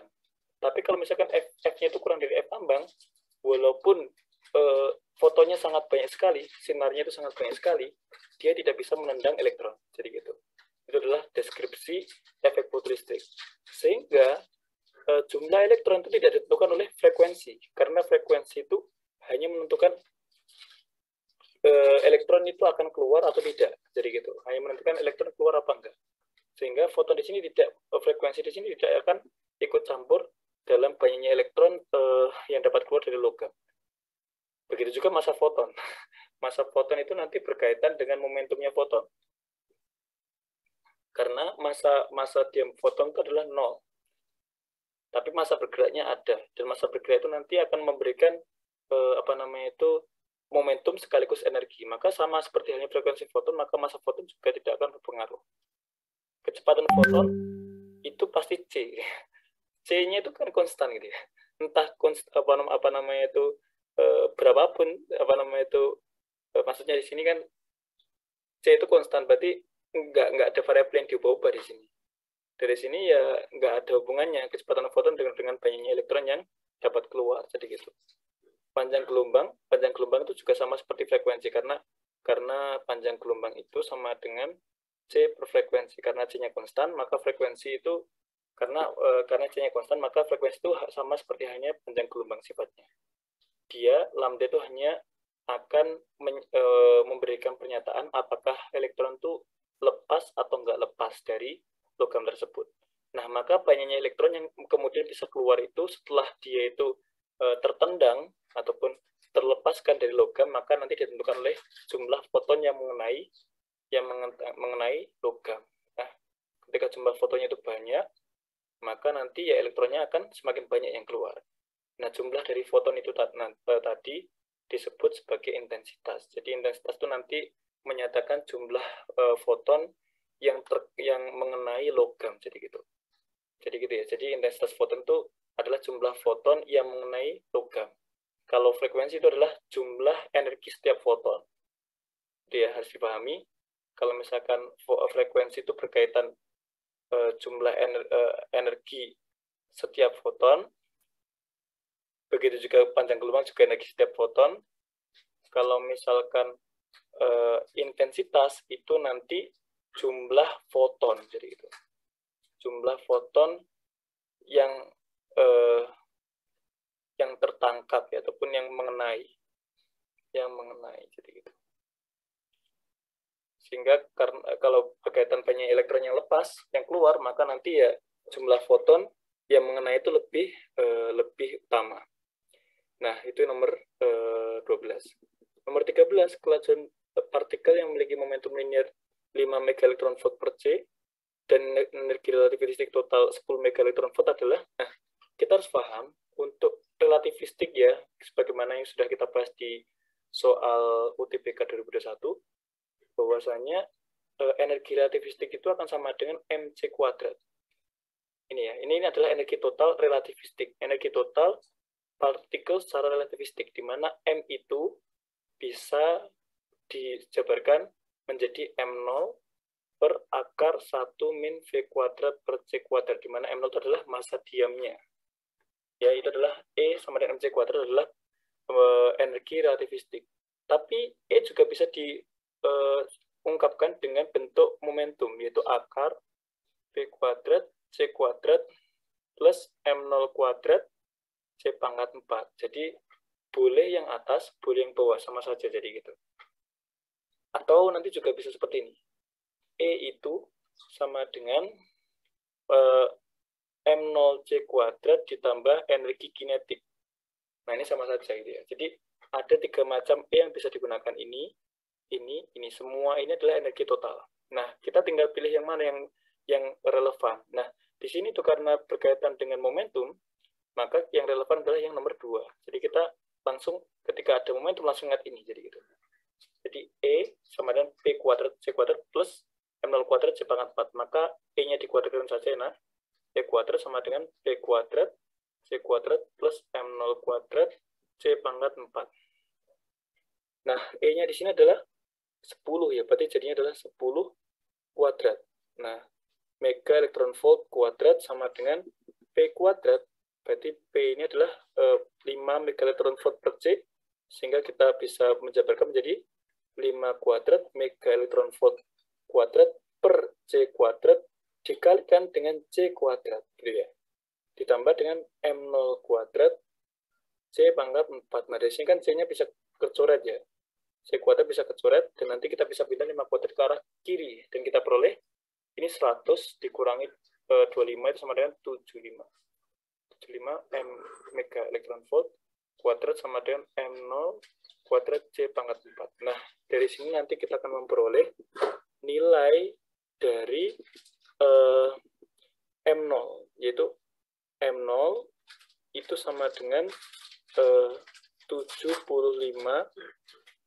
M0 kuadrat ya 75 mega elektron volt kuadrat per C pangkat 4. Sehingga M0 itu sama dengan akar 75 mega elektron volt per C kuadrat. Nah, itu adalah M0-nya. Nah, terus kemudian kita sudah dapat M0-nya ya. Sekarang bagaimana kita mendapat akar 75 di sini berapa? 75 itu kan 25 kali 3 ya. 25-nya bisa keluar menjadi 5 akar 3 mega elektron volt per C kuadrat, jadi gitu. Nah, sekarang kita akan menggunakan yang lain, karena di sini ditanyakan adalah kelajuan partikel. Maka ketika kita memiliki M0, apa yang bisa kita gunakan? Yang bisa kita gunakan adalah hubungan yang pertama, yaitu E sama dengan mc kuadrat dengan masanya itu adalah massa relativistik ini. Jadi kita bisa menggunakan itu. Itu yang penting. Nah, di sini kita memiliki E sama dengan mc kuadrat, di mana M-nya itu adalah M0 dibagi akar 1 min V kuadrat per C kuadrat dikalikan dengan C kuadrat. Nah, seperti itu ya. Nah, E-nya berapa E-nya? Kita tambahkan di page selanjutnya ya. Nah, E-nya itu adalah 10, gitu ya. E-nya adalah 10 mega elektron volt. Terus kemudian M0-nya berapa? 5 akar 3 mega elektron volt per C kuadrat dikalikan dengan C kuadrat. Dibagi dengan akar 1 min V kuadrat per C kuadrat. Maka C kuadratnya bisa kecoret di sini. Oke, bisa kecoret. Dan mega elektron voltnya juga bisa kecoret. Nah, sehingga kita memiliki lebih simpel, yaitu adalah 10 sama dengan 5 akar 3 per 1 min akar juga akar 1 min V kuadrat per C kuadrat. Nah, dari sini kita bisa menguadratkan kedua ruas. Yang kiri dikuadratkan jadi 100, yang kanan dikuadratkan 5 akar 3 dikuadratkan jadi 75, dibagi 1 min V kuadrat per C kuadrat. Dikali silang, 100 juga dikali silang, kita peroleh 1 min V kuadrat per C kuadrat sama dengan 75 per 100. 75 per 100 ini adalah sama dengan yang ini 3, ini nanti jadinya 4. Nah, kita peroleh 1 min V kuadrat per C kuadrat itu sama dengan 3 per 4. Dipindah ruas, kita peroleh V kuadrat per C kuadrat sama dengan 1 min 3 per 4 itu akan sama dengan 1 per 4. Nah, sehingga nanti V per C itu akar dari 1 per 4 yang nanti akan sama dengan setengah, jadi gitu. Sehingga V itu akan sama dengan setengah dikalikan dengan C ataupun 0,5 C, jadi gitu. Nah, ini tadi penjelasan untuk nomor 13 ya. Jadi jawabannya adalah yang B ternyata. Cukup panjang. Tapi intinya teman-teman harus paham, kita menggunakan bentuk kedua ketika nanti ada momentum linearnya. Kita menggunakan yang ketiga ketika ada energi kinetiknya. Kita menggunakan nomor pertama ketika apa? Ketika kita mencari kecepatannya, jadi gitu. Jadi ketika kita mau mencari kecepatan atau kelajuan partikel, maka kita menggunakan yang pertama. Ketika ada momentum, kita menggunakan yang nomor 2. Ketika ada energi kinetik, kita menggunakan yang ketiga. Jadi itu. Jadi ada 3 macam bentuk energi relativistik yang bisa teman-teman gunakan. Oke ya, itu yang nomor 13. Nah, sekarang nomor 14. Nah, nomor 14 di sini ada panjang gelombang terbesar dari cahaya tampak yang dihasilkan karena transisi sebuah elektron dalam atom hidrogen. Nah, kita harus tahu bahwasanya dalam atom hidrogen itu ada spektrumnya. Nah, spektrumnya itu akibat adanya transisi elektron dari kulit tertentu ke kulit tertentu. Nah, dan itu sudah dilakukan perhitungan ataupun ditemukan suatu deret oleh 5 orang ilmuwan. Jadi gitu. Ada yang bernama Lyman. Jadi Lyman itu menemukan deret spektrum hidrogen di hidrogen di spektrum di region ataupun di spektrum ultraviolet, jadi gitu ya. Jadi dia menemukan spektrum ultraviolet dari transisi hidrogen. Nah, Lyman ini deretnya itu adalah 1 per lambda, lambda dari yang dilepaskan oleh hidrogen sama dengan R konstanta Rydberg itu ya, sama dikalikan dengan 1 min 1 per n kuadrat, di mana n-nya nanti dimulai dari 2, 3, 4 dan seterusnya. Ini adalah deret Lyman. Kemudian deret yang kedua adalah deretnya Balmer. Nah, Balmer ini menemukan dari spektrum hidrogen untuk spektrum cahaya tampak.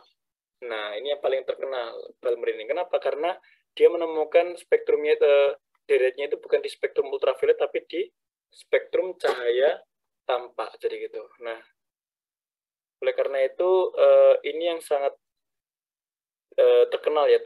Balmer lebih terkenal dibandingkan Lyman atau yang lain, karena kita terbiasa untuk mempelajari cahaya tampak, yaitu 1 per lambda sama dengan R dikalikan 1 per 4 dikurangi 1 per n kuadrat, di mana n-nya di sini kita mulai dari 3, 4, 5, dan seterusnya, jadi gitu. Nah, kemudian ada selanjutnya, yaitu nanti ada 3 ilmuwan lain, yaitu bernama Paschen, ada Paschen, ada kemudian Brackett, nah, kemudian ada juga Van.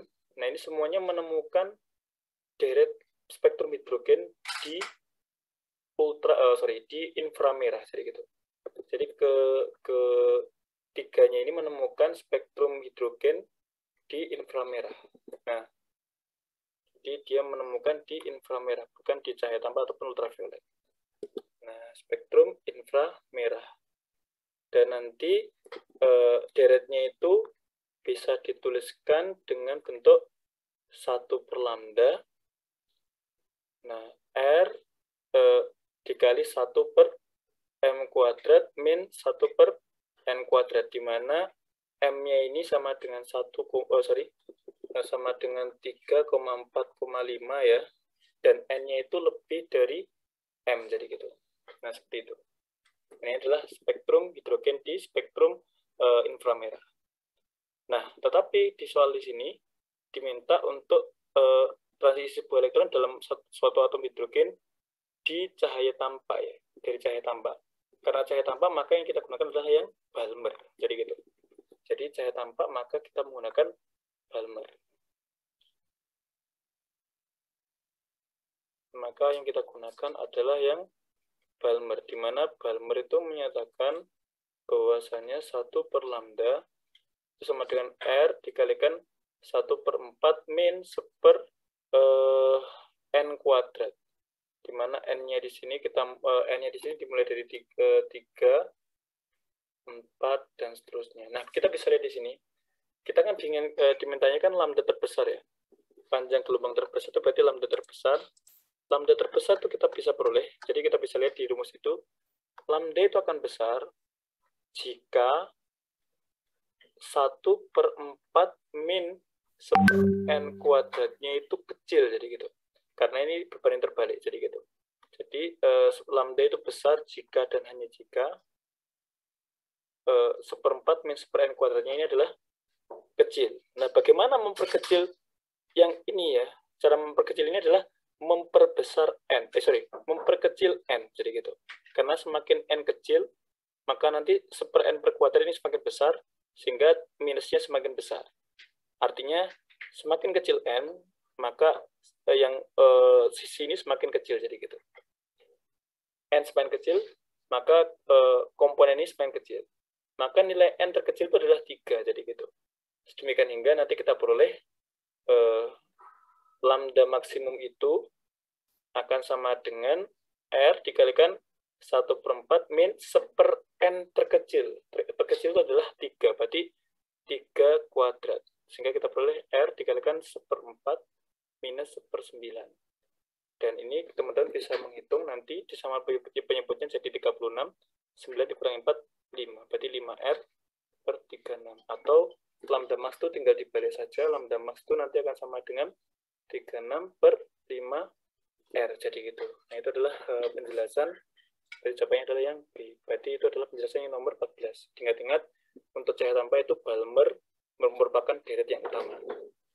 Nah, sekarang nomor 15. Seorang memiliki titik dekat mata 125 cm. Nah, ini dibalik ya. Kalau tadi adalah miopi, kalau ini nanti namanya hipermetropi, di mana hipermetropi ini penyakit rabun dekat ya. Nah, hipermetropi ataupun rabun dekat. Oke, seperti ini. Nah, agar dapat membaca pada jarak baca normal itu terdekat itu adalah 25 meter. 25 cm. Jadi gitu. Jadi jarak baca normal itu 25 cm. Maka kacamatanya harus berkekuatan. Nah, jadi gini, idenya itu adalah mata yang sakit itu hanya bisa mengamati jarak minimumnya, S minimumnya itu adalah 125 cm. Ya, jadi ini adalah jarak minimum yang bisa diamati oleh mata yang sakit.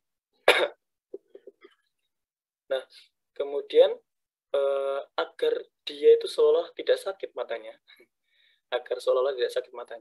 maka dia itu menggunakan kacamata, agar dia nanti seolah bisa mengamati benda yang jaraknya normal. Nah, ketika menggunakan kacamata, maka kacamata yang digunakan hipermetropi itu kalau tadi yang awal adalah kacamata minus ataupun ya kacamata minus ya. Kalau sekarang kacamata plus, yaitu lensa cembung. Nah, di mana lensa cembung ini kemudian akan kalau yang tadi kan menjauhkan yang dekat ya. Yang tadi itu kan kita berusaha untuk menjauhkan yang dekat.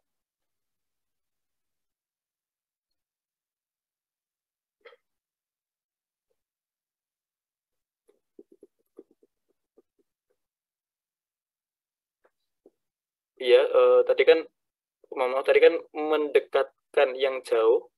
Jadi kan tadi yang jaraknya jauh itu didekatkan. Nah, kalau sekarang itu kita menjauhkan yang dekat.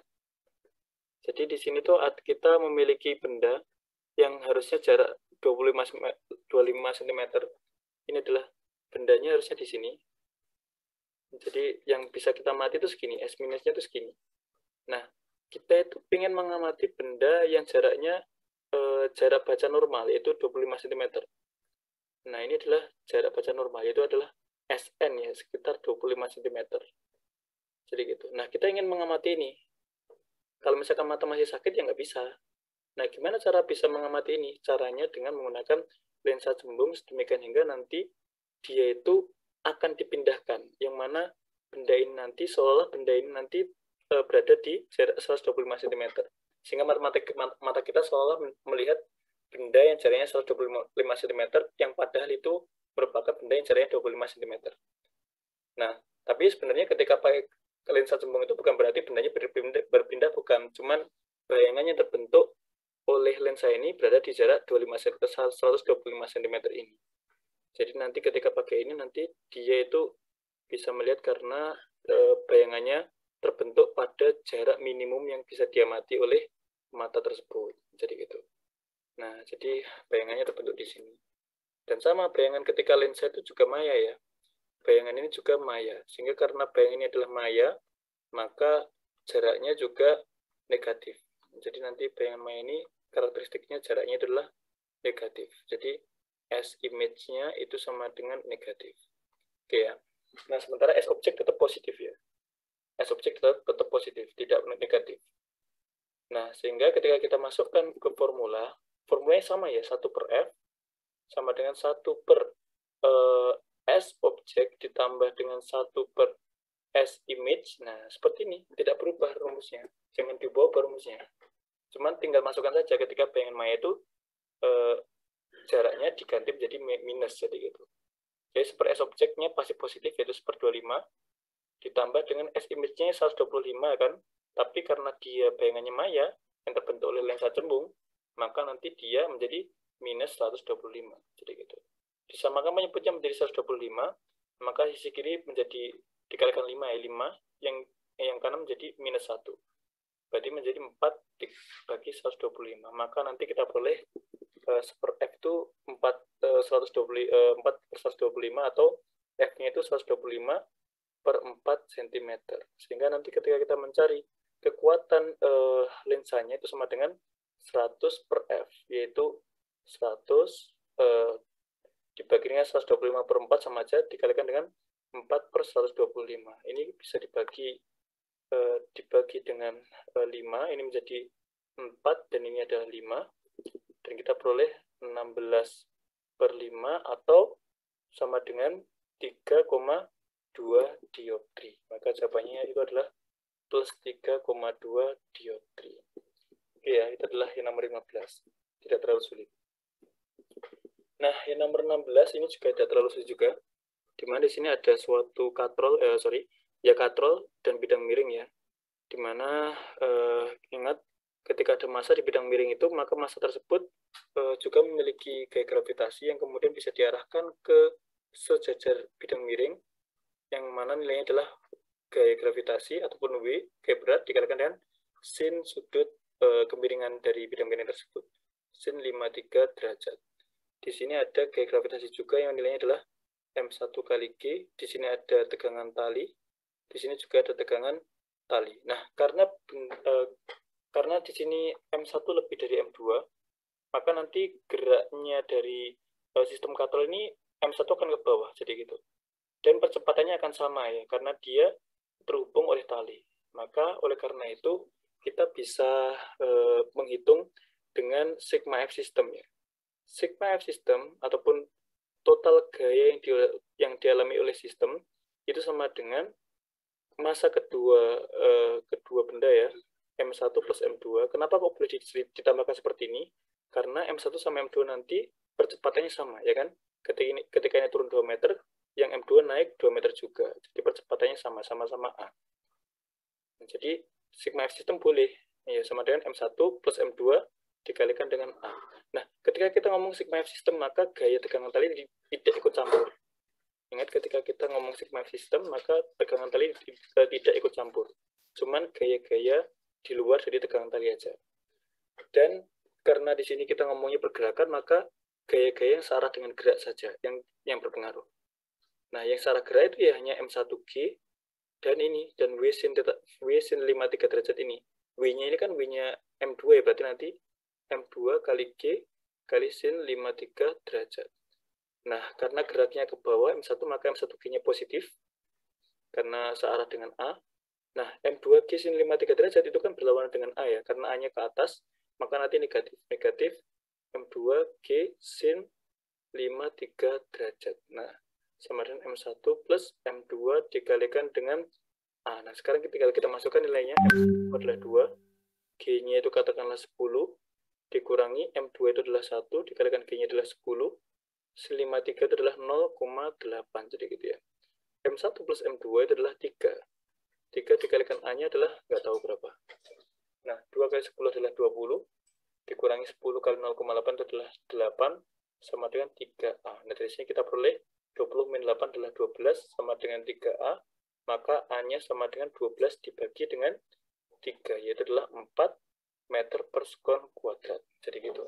Nah, terus kemudian untuk menentukan tegangan tali, kita bisa menggunakan salah satu massa. Jadi gitu. Nah, jadi kalau sigma F system itu targetnya adalah percepatan aja ya. Ingat-ingat, target dari sigma F system itu targetnya adalah percepatan saja. Karena percepatan keduanya adalah sama. Kalau kita sudah mendapatkan percepatan, maka nanti untuk menentukan tegangan tali ataupun nanti tegangan tali ataupun gaya kontak gitu ya, nanti itu bisa menggunakan gaya setiap massa. Nah, kita bisa lihat di sini bahwasanya M1 itu ada 2 gaya ya. Pertama, tegangan tali ke arah atas karena ditarik oleh katrol, dan juga M1G ke arah bawah. Dan percepatannya itu kan ke bawah ya. Percepatannya adalah A. Maka sigma F untuk benda 1 itu sama dengan M1 dikalikan dengan A. Gaya-gaya yang positif adalah gaya-gaya yang searah dengan A, yaitu adalah M1G. M1G positif, T-nya negatif karena berlawan dengan A. Sama dengan M1 kali A. Maka minus T pindah arus ke kanan, M1 kali A pindah arus ke kiri, kita peroleh T sama dengan M1G dikurangi M1 kali A. Jadi gitu. Maka M1-nya bisa menjadi common factor atau faktor bersama, dikalikan dengan G minus A. Jadi gitu. Nah, berapa itu G-nya? G-nya 10, A-nya itu adalah 4. Nah, maka M1-nya tadi berapa M1-nya? M1-nya adalah 2. Berarti nanti jadinya 2 dikalikan dengan 10 min 4 adalah 6. 2 kali 6 itu adalah 12 Newton. Nah, maka nanti tegangan talinya itu adalah 12 Newton. Seperti itu. Oke, itu adalah yang nomor 16. Tidak terlalu sulit ya. Nah, sekarang kita lanjut yang nomor 17. Sama seperti halnya soal sebelumnya. Ini adalah tentang konsep apa namanya itu efek Doppler ya. Di mana efek Doppler itu ada sumber dan juga ada pendengar gitu ya. Nah, kita buat kotak-kotak saja biar tidak terlalu ribet ya. Nah, atau nggak apalah dibuat satunya itu orang gitu ya. Satunya mobil ataupun kotak. Nah, kotak seperti ini. Nah, ini mengeluarkan suara yang kemudian ada orang yang sebelah sana yang kemudian mencoba untuk mendengarkan suara tersebut. Mendengarkan suara ini. Nah, kemudian suatu sumber bunyi dengan frekuensi 700 Hz. Jadi sumber bunyinya ternyata frekuensinya itu 700 Hz gitu ya. Bergerak berlawanan arah dengan pendengar. Jadi dia bergerak berlawanan arah ke arah sana dengan kecepatan V sumber. Nah, berlawanan arah dengan pendengar, kecepatan pendengar 20 meter per sekon. Jadi karena berlawanan arah berarti ketika sumbernya ke kiri maka pendengarnya ke kanan. Kecepatan pendengarnya adalah 20 meter per detik. Sedangkan frekuensi yang terdengar, berarti frekuensi pendengarnya itu sama dengan 620 Hz sedikit ya. Nah, bila kecepatan rambut bunyi di udara 330 meter per sekon, kecepatan bunyi itu adalah 330 meter per sekon. Nah, tentukan Vs-nya. Jadi ini kan yang ini. Vs-nya berapa? Nah, maka sama sebagaimana relasi sebelumnya, relasi efek Doppler itu adalah Fs itu sama dengan Vb plus minus Vs gitu ya, dibagi dengan Vb plus minus Vb dikalikan Fb, jadi gitu. Atau dibalik ya. Atau dibalik juga bisa. Nah, intinya di sini kita bisa memahami kalau sumber itu menjauh, itu tandanya positif ya. Jadi ini adalah sumber menjauh. Nah, kalau pendengar menjauh juga, tandanya di sini adalah negatif. Jadi saling berlawanan ya. Kalau pendengar menjauh itu negatif, kalau sumber menjauh itu positif. Nah, dari sini kita bisa mendapatkan relasi untuk realnya. Jadi relasi realnya itu adalah frekuensi sumber itu sama dengan Vb plus Vs dibagi dengan Vb min Vb dikalikan dengan Fb. Nah, Fs berapa Fs? Fs tadi adalah 700. Vb-nya adalah 330 plus Vs dibagi dengan Vb-nya adalah 330. Vb-nya itu adalah 20. Dikalikan Fb-nya adalah 620. Seperti ini. Maka ini 700 sama dengan 330 plus Vs dibagi 330 min 20 adalah 310 dikalikan 620. Nah, ini bisa kecoret ternyata. 310 sama 620 ini 1, ini 2. Terus kemudian ini juga bisa kecoret. 700 sama 2, ini 1, ini 350. Nah, maka kita peroleh 350 sama dengan 330 plus Vs. Dari sini nanti kita akan peroleh Vs ternyata juga sama dengan 350 kurangi 330 itu sama dengan 20 meter per detik. Nah, jadi kita peroleh di sini jawabannya yang E, 20 meter per detik. Oke ya, itu. Nah, sekarang yang nomor 18. Pernyataan berikutnya menunjukkan gejala Compton. Yang A, permukaan logam yang disinari menghasilkan fotoelektron dan menghasilkan arus listrik. Ini adalah efek fotolistrik. Jadi efek fotolistrik itu karena adanya penyinaran dari foton, maka nanti akan muncul yang namanya arus listrik. Itu adalah efek fotolistrik. Jadi gitu. Maka ini kurang tepat. Jumlah foton elektron yang dihasilkan oleh permukaan logam berbanding lurus dengan intensitas cahaya yang menyinari. Ini juga implementasi dari efek fotolistrik. Jadi kita sudah membahas tadi efek fotolistrik seperti apa. Jadi efek fotolistrik itu ketika ada foton kemudian masuk ke dalam logam, maka nanti elektron bisa terlepaskan dari logam tersebut, dan jumlah dari elektron itu nanti ditentukan oleh jumlah foton yang mengenai logam tersebut. Jadi gitu. Nah, jadi jumlah foton elektron yang dihasilkan oleh permukaan logam berbanding lurus dengan intensitas benar. Ini benar tapi untuk efek fotolistrik, bukan untuk Compton. Jadi gitu. Nah, partikel-partikel alfa yang ditembakkan ke permukaan logam emas tipis akan dihamburkan. Nah, ini nanti penjelasan dari gejala Rutherford. Penjelasan Rutherford bahwasanya ada inti atom. Bahwa ada inti atom. Jadi ada inti atom ataupun atom di tengah itu positif. Jadi ketika ada inti atom, maka nanti emas itu akan terhamburkan. Nah, kalau misalkan tidak ada inti, yang dulu sebelumnya dianggap Thomson tuh mengasumsikan bahwasanya bahan itu seperti hanya roti kismis, jadi nggak ada intinya, maka nanti harusnya tidak terhamburkan. Tapi ternyata terhamburkan, maka itu nanti ada inti atom. Maka penjelasan itu adalah penjelasannya Rutherford untuk hal tersebut, bukan untuk Compton. Jadi gitu. Nah, terus kemudian hamburan sinar X oleh elektron di mana panjang gelombang sinar yang dihamburkan menjadi lebih besar. Nah, ini yang tepat, karena efek Compton itu adalah ketika di sini ada ada suatu foton yang ditembakkan kepada elektron, dan elektron itu nanti akan lepas atau akan bergerak, ya. Ini elektron bebas, ya, bukan elektron sembarangan. Elektron bebas terkenai foton, dia nanti akan bergerak elektronnya, dan nanti akan ada sisa gelombang elektromagnetik, dan ini nanti memiliki frekuensi yang berbeda. Yang otomatis kita tahu karena energi foton itu tergantung frekuensi, maka HF harus lebih dari HF aksen. Jadi gitu ya. Ataupun F lebih dari F aksen. Nah, ketika F lebih dari F aksen, maka berbanding terbalik dengan lambda, ya. Maka lambda aksen yang dihasilkan itu lebih besar dibandingkan lambda yang datang. Jadi gitu. Maka hamburan sinar X oleh elektron di mana panjang gelombang sinar yang dihamburkan menjadi lebih besar, maka benar karena hamburannya memang elektron dan panjang gelombangnya memang lebih besar nanti. Jadi gitu. Dan yang terakhir di sini, permukaan logam ditembaki elektron-elektron bertenaga tinggi menghasilkan pancaran gelombang elektromagnetik. Nah, ini nanti disebut sebagai fluorescence, ya, ataupun nanti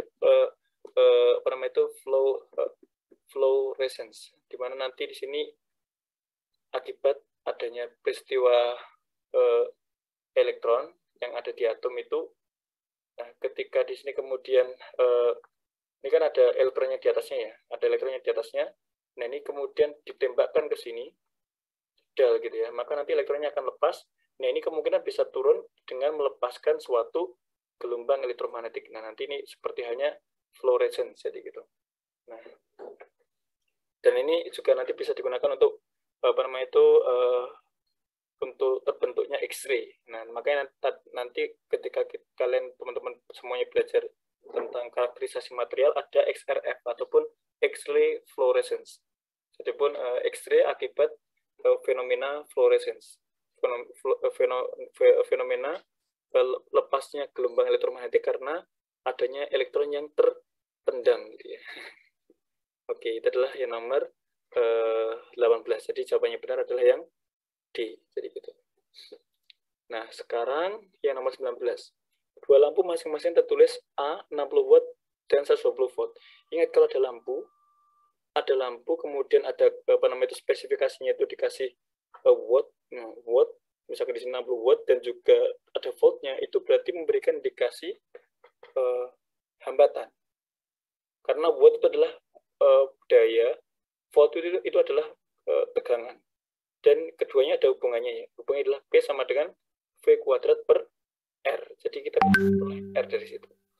Sehingga R itu sama dengan V kuadrat per P. Nah, karena V-nya 120, maka 120 kuadrat dibagi 60. Nah, 120 kuadrat itu sama aja 120 dikalikan 120 dibagi 60 ya. Maka ini bisa kecoret 1 set seperti ini. Dan kita peroleh 2 kali 120 adalah 240 ohm. Jadi gitu. Nah, ternyata hambatan dari lampu dengan spesifikasi ini itu adalah 240 ohm. Jadi ingat ya teman-teman semuanya, ketika lampu ada spesifikasi watt dan juga voltnya, maka itu bisa mengindikasikan hambatan lampu tersebut. Dua lampu masing-masing A dan B dengan spesifikasi yang sama, berarti hambatannya sama. Jika lampu A dan B dirangkai paralel pada tegangan 60 volt, nah lampu tersebut ternyata dirangkai paralel, berarti dirangkai paralel seperti ini. Nah, seperti ini ya. Ternyata dirangkai paralel dengan tegangan 60 volt, maka ini R-nya adalah 240 ohm, ini juga 240 ohm, dan di sini adalah 60 volt gitu ya. Nah, maka jumlah daya gabungan kedua lampu adalah, nah, maka untuk menentukan daya kedua lampu, maka kita harus menentukan I masing-masing lampu. Karena tidak boleh kita kemudian langsungan ya. Tapi kita cari tahu dulu berapa I masing-masing lampu. Karena di sini kita lihat bahwasanya ini adalah diparalelkan, maka setiap hambatan itu memiliki tegangan yang sama, yaitu 60 volt. Nah, sehingga I itu bisa dicari dengan langsung ya. Karena tegangan yang 240 yang atas sama yang bawah juga sama, yaitu 60 volt, maka I itu langsung 60 dibagi dengan 240. Maka sama dengan 1/4 ampere, jadi gitu. Nah, jadi I-nya itu sama. Kenapa? Karena hambatannya itu sama-sama 240. Kalau R-nya berbeda, maka nanti I-nya diperbandingkan, perbandingan dari hambatannya. Tapi karena R-nya sama, maka I-nya sama, jadi gitu. Lagi pula gini ya, karena di sini kan tegangannya kan paralel. Ketika tegangan paralel itu berarti tegangan 60 ini dimiliki sama-sama dimiliki oleh kedua hambatan. Jadi hambatan yang atas itu juga mengalami tegangan 60 volt, hambatan yang bawah juga mengalami tegangan 60 volt juga, maka I-nya itu tinggal dibagi antara V per R, jadi gitu, 60 per 240, yaitu 1/4 ampere, jadi gitu. Sedemikian hingga nanti daya itu sama dengan I kuadrat dikalikan R, kan gitu ya. Itu kan I kuadrat dikalikan dengan R. Nah, sehingga untuk case kita, maka P total itu akan sama dengan I kuadrat dikalikan 240 ditambah dengan I kuadrat dikalikan 240, kan gitu. Sehingga I kuadrat di sini adalah 1/4 kuadrat, ya, 1/4 kuadrat, atau dijumlahkan dulu aja ya, I kuadrat kali 240 ditambah I kuadrat kali 240 kan jadinya 480 kali I kuadrat gitu ya. Nah, dan kemudian 480 dikalikan I kuadrat itu berapa? I kuadrat itu adalah 1/4 kali 4 gitu ya. Nah, ini bisa kecoret sama 4 menjadi 120. Nah, coret lagi sama 4, 120 sama 4 menjadi 30. Maka daya totalnya ternyata sama dengan 30 watt, jadi gitu. Sehingga jawaban yang tepat adalah yang B, karena dayanya adalah 30 watt.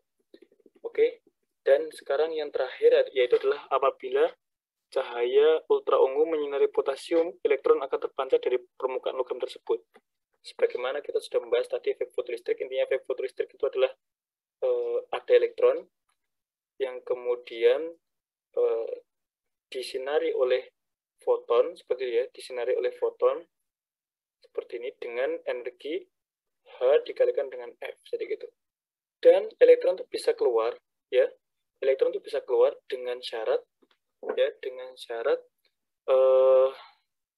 frekuensinya itu lebih dari frekuensi ambang, ataupun nanti energinya sama dengan H kali F ini lebih dari energi ikatnya, jadi gitu. Energi ikat elektron di logam itu, jadi gitu. Oke, seperti itu ya. Ataupun nanti juga bisa disamakan energi dari foton, yaitu H kali F akan sama dengan energi ikat. Nah, sisanya kalau dia lebih dari energi ikat, sisanya menjadi energi kinetik dari elektron untuk lepas, jadi gitu. Nah, kita bisa lihat di sini, yang pertama, semua elektron yang terpancar mempunyai energi sama dengan energi partikel cahaya. Tidak sama ya. Kita bisa lihat di sini bahwasanya elektron itu nanti tidak akan memiliki energi yang sama dengan energi partikel cahaya. Tetapi elektron itu, semua elektron yang terpancar mempunyai energi yang sama dengan energi partikel cahaya, tidak ya. Karena elektron nanti yang dimiliki energinya adalah energi kinetik. Jadi ketika elektron sudah lepas, maka elektron yang lepas ini nanti yang dimiliki energinya adalah energi kinetik. Nah, bukan energi foton tadi, jadi gitu. Nah, berarti ini yang pertama adalah salah. Yang kedua, energi partikel cahaya sebanding dengan frekuensi cahaya. Jadi energi partikel cahaya sebanding dengan frekuensi cahaya, ya benar, karena ngomongnya energi partikel cahaya, saya kira energi elektron. Ya, energi partikel cahaya itu memang sebanding dengan frekuensi, sebagaimana kita tahu E sama dengan H kali F. Jadi ini E ini adalah energi foton, F ini adalah frekuensi foton, maka dia sebanding lurus, maka ini benar. Yang ketiga adalah peristiwa di atas berlaku untuk semua warna cahaya. Apabila cahaya ultra ungu menyinari potasium, elektron akan terpancar dari permukaan logam tersebut. Jadi ketika ultra ungu disinari ke potasium, maka elektron terpancar. Apakah nanti merah ketika disinari ke potasium akan elektron terpancar apa enggak? Nah, belum tentu. Tergantung apakah frekuensi itu lebih dari frekuensi ambang. Ketika lebih dari frekuensi ambang, maka nanti bisa terpancar. Kalau dia kurang dari frekuensi ambang, maka enggak terpancar. Maka peristiwa di atas tidak selalu berlaku untuk semua warna cahaya. Ya, berarti ini salah ya. Tidak berlaku untuk semua warna cahaya. Hanya warna tertentu yang kemudian frekuensinya lebih dari frekuensi ambang. Yang nomor 4, energi kinetik maksimum elektron yang terpancar lebih kecil dari energi partikel cahaya. Kita bisa lihat di sini, energi kinetik itu akan sama dengan HF dikurangi energi ikat. Nah, berarti dari sini kita melihat energi kinetik itu tidak sama dengan HF dan justru lebih kecil dari HF. Jadi itu. Nah, maka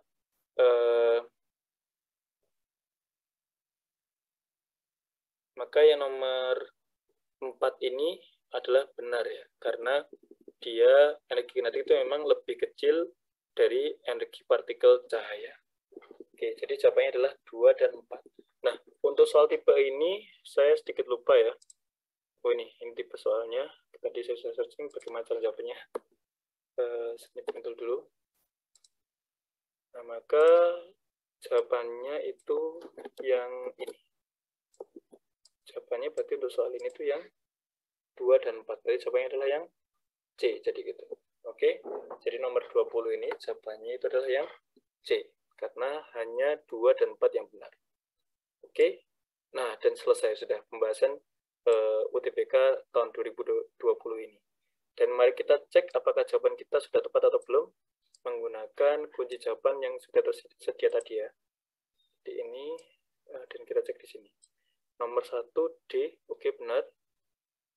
Terus nomor 2 B, oke benar. Terus nomor 3 E, oke benar.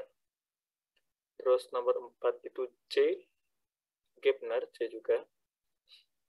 Terus yang nomor 5 itu adalah A, oke benar, 5A.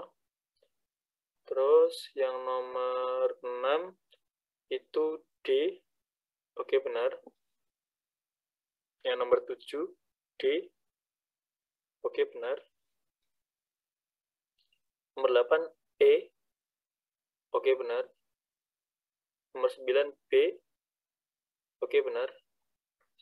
Nomor 10 B, oke benar. Nomor 11 A, oke benar. Nomor 12, oke benar. Ini nomor 12 itu kan yang benar tadi adalah yang C ya. Ini C yang benar tadi. Oke, berarti nomor 12 C, oke benar, C juga. Nomor 13 B, oke benar. Nomor 14 B juga, oke benar, B. Terus nomor 15 C lagi, oke benar. Nomor 16 C. Oke, benar. Nomor 17 E. Oke, benar, 17 E. 18 D. Oke, benar, 18 D. 19 B. Oke, B benar. Dan 20 C. Oke, C benar. Nah, sudah benar semuanya. Jadi pembahasan kita sudah sesuai sama kunci jawaban. Jadi alhamdulillah, insya Allah ini sudah benar ya caranya. Jadi tinggal nanti teman-teman apa namanya itu melihat kembali, mengulang lagi kalau misalkan ada yang kurang tepat ataupun ada yang ditanyakan, bisa chat di kolom komentar. Terima kasih sudah menonton video kali ini. Semoga video kali ini bermanfaat buat teman-teman semuanya, khususnya teman-teman kelas 12 yang sekarang mau persiapan UTBK tanggal 17 Mei besok. Semoga teman-teman dimudahkan dalam UTBK tersebut dan mendapatkan kampus yang diimpikan. Oke, terima kasih sekali lagi sudah mengikuti video kali ini. Assalamualaikum warahmatullahi wabarakatuh.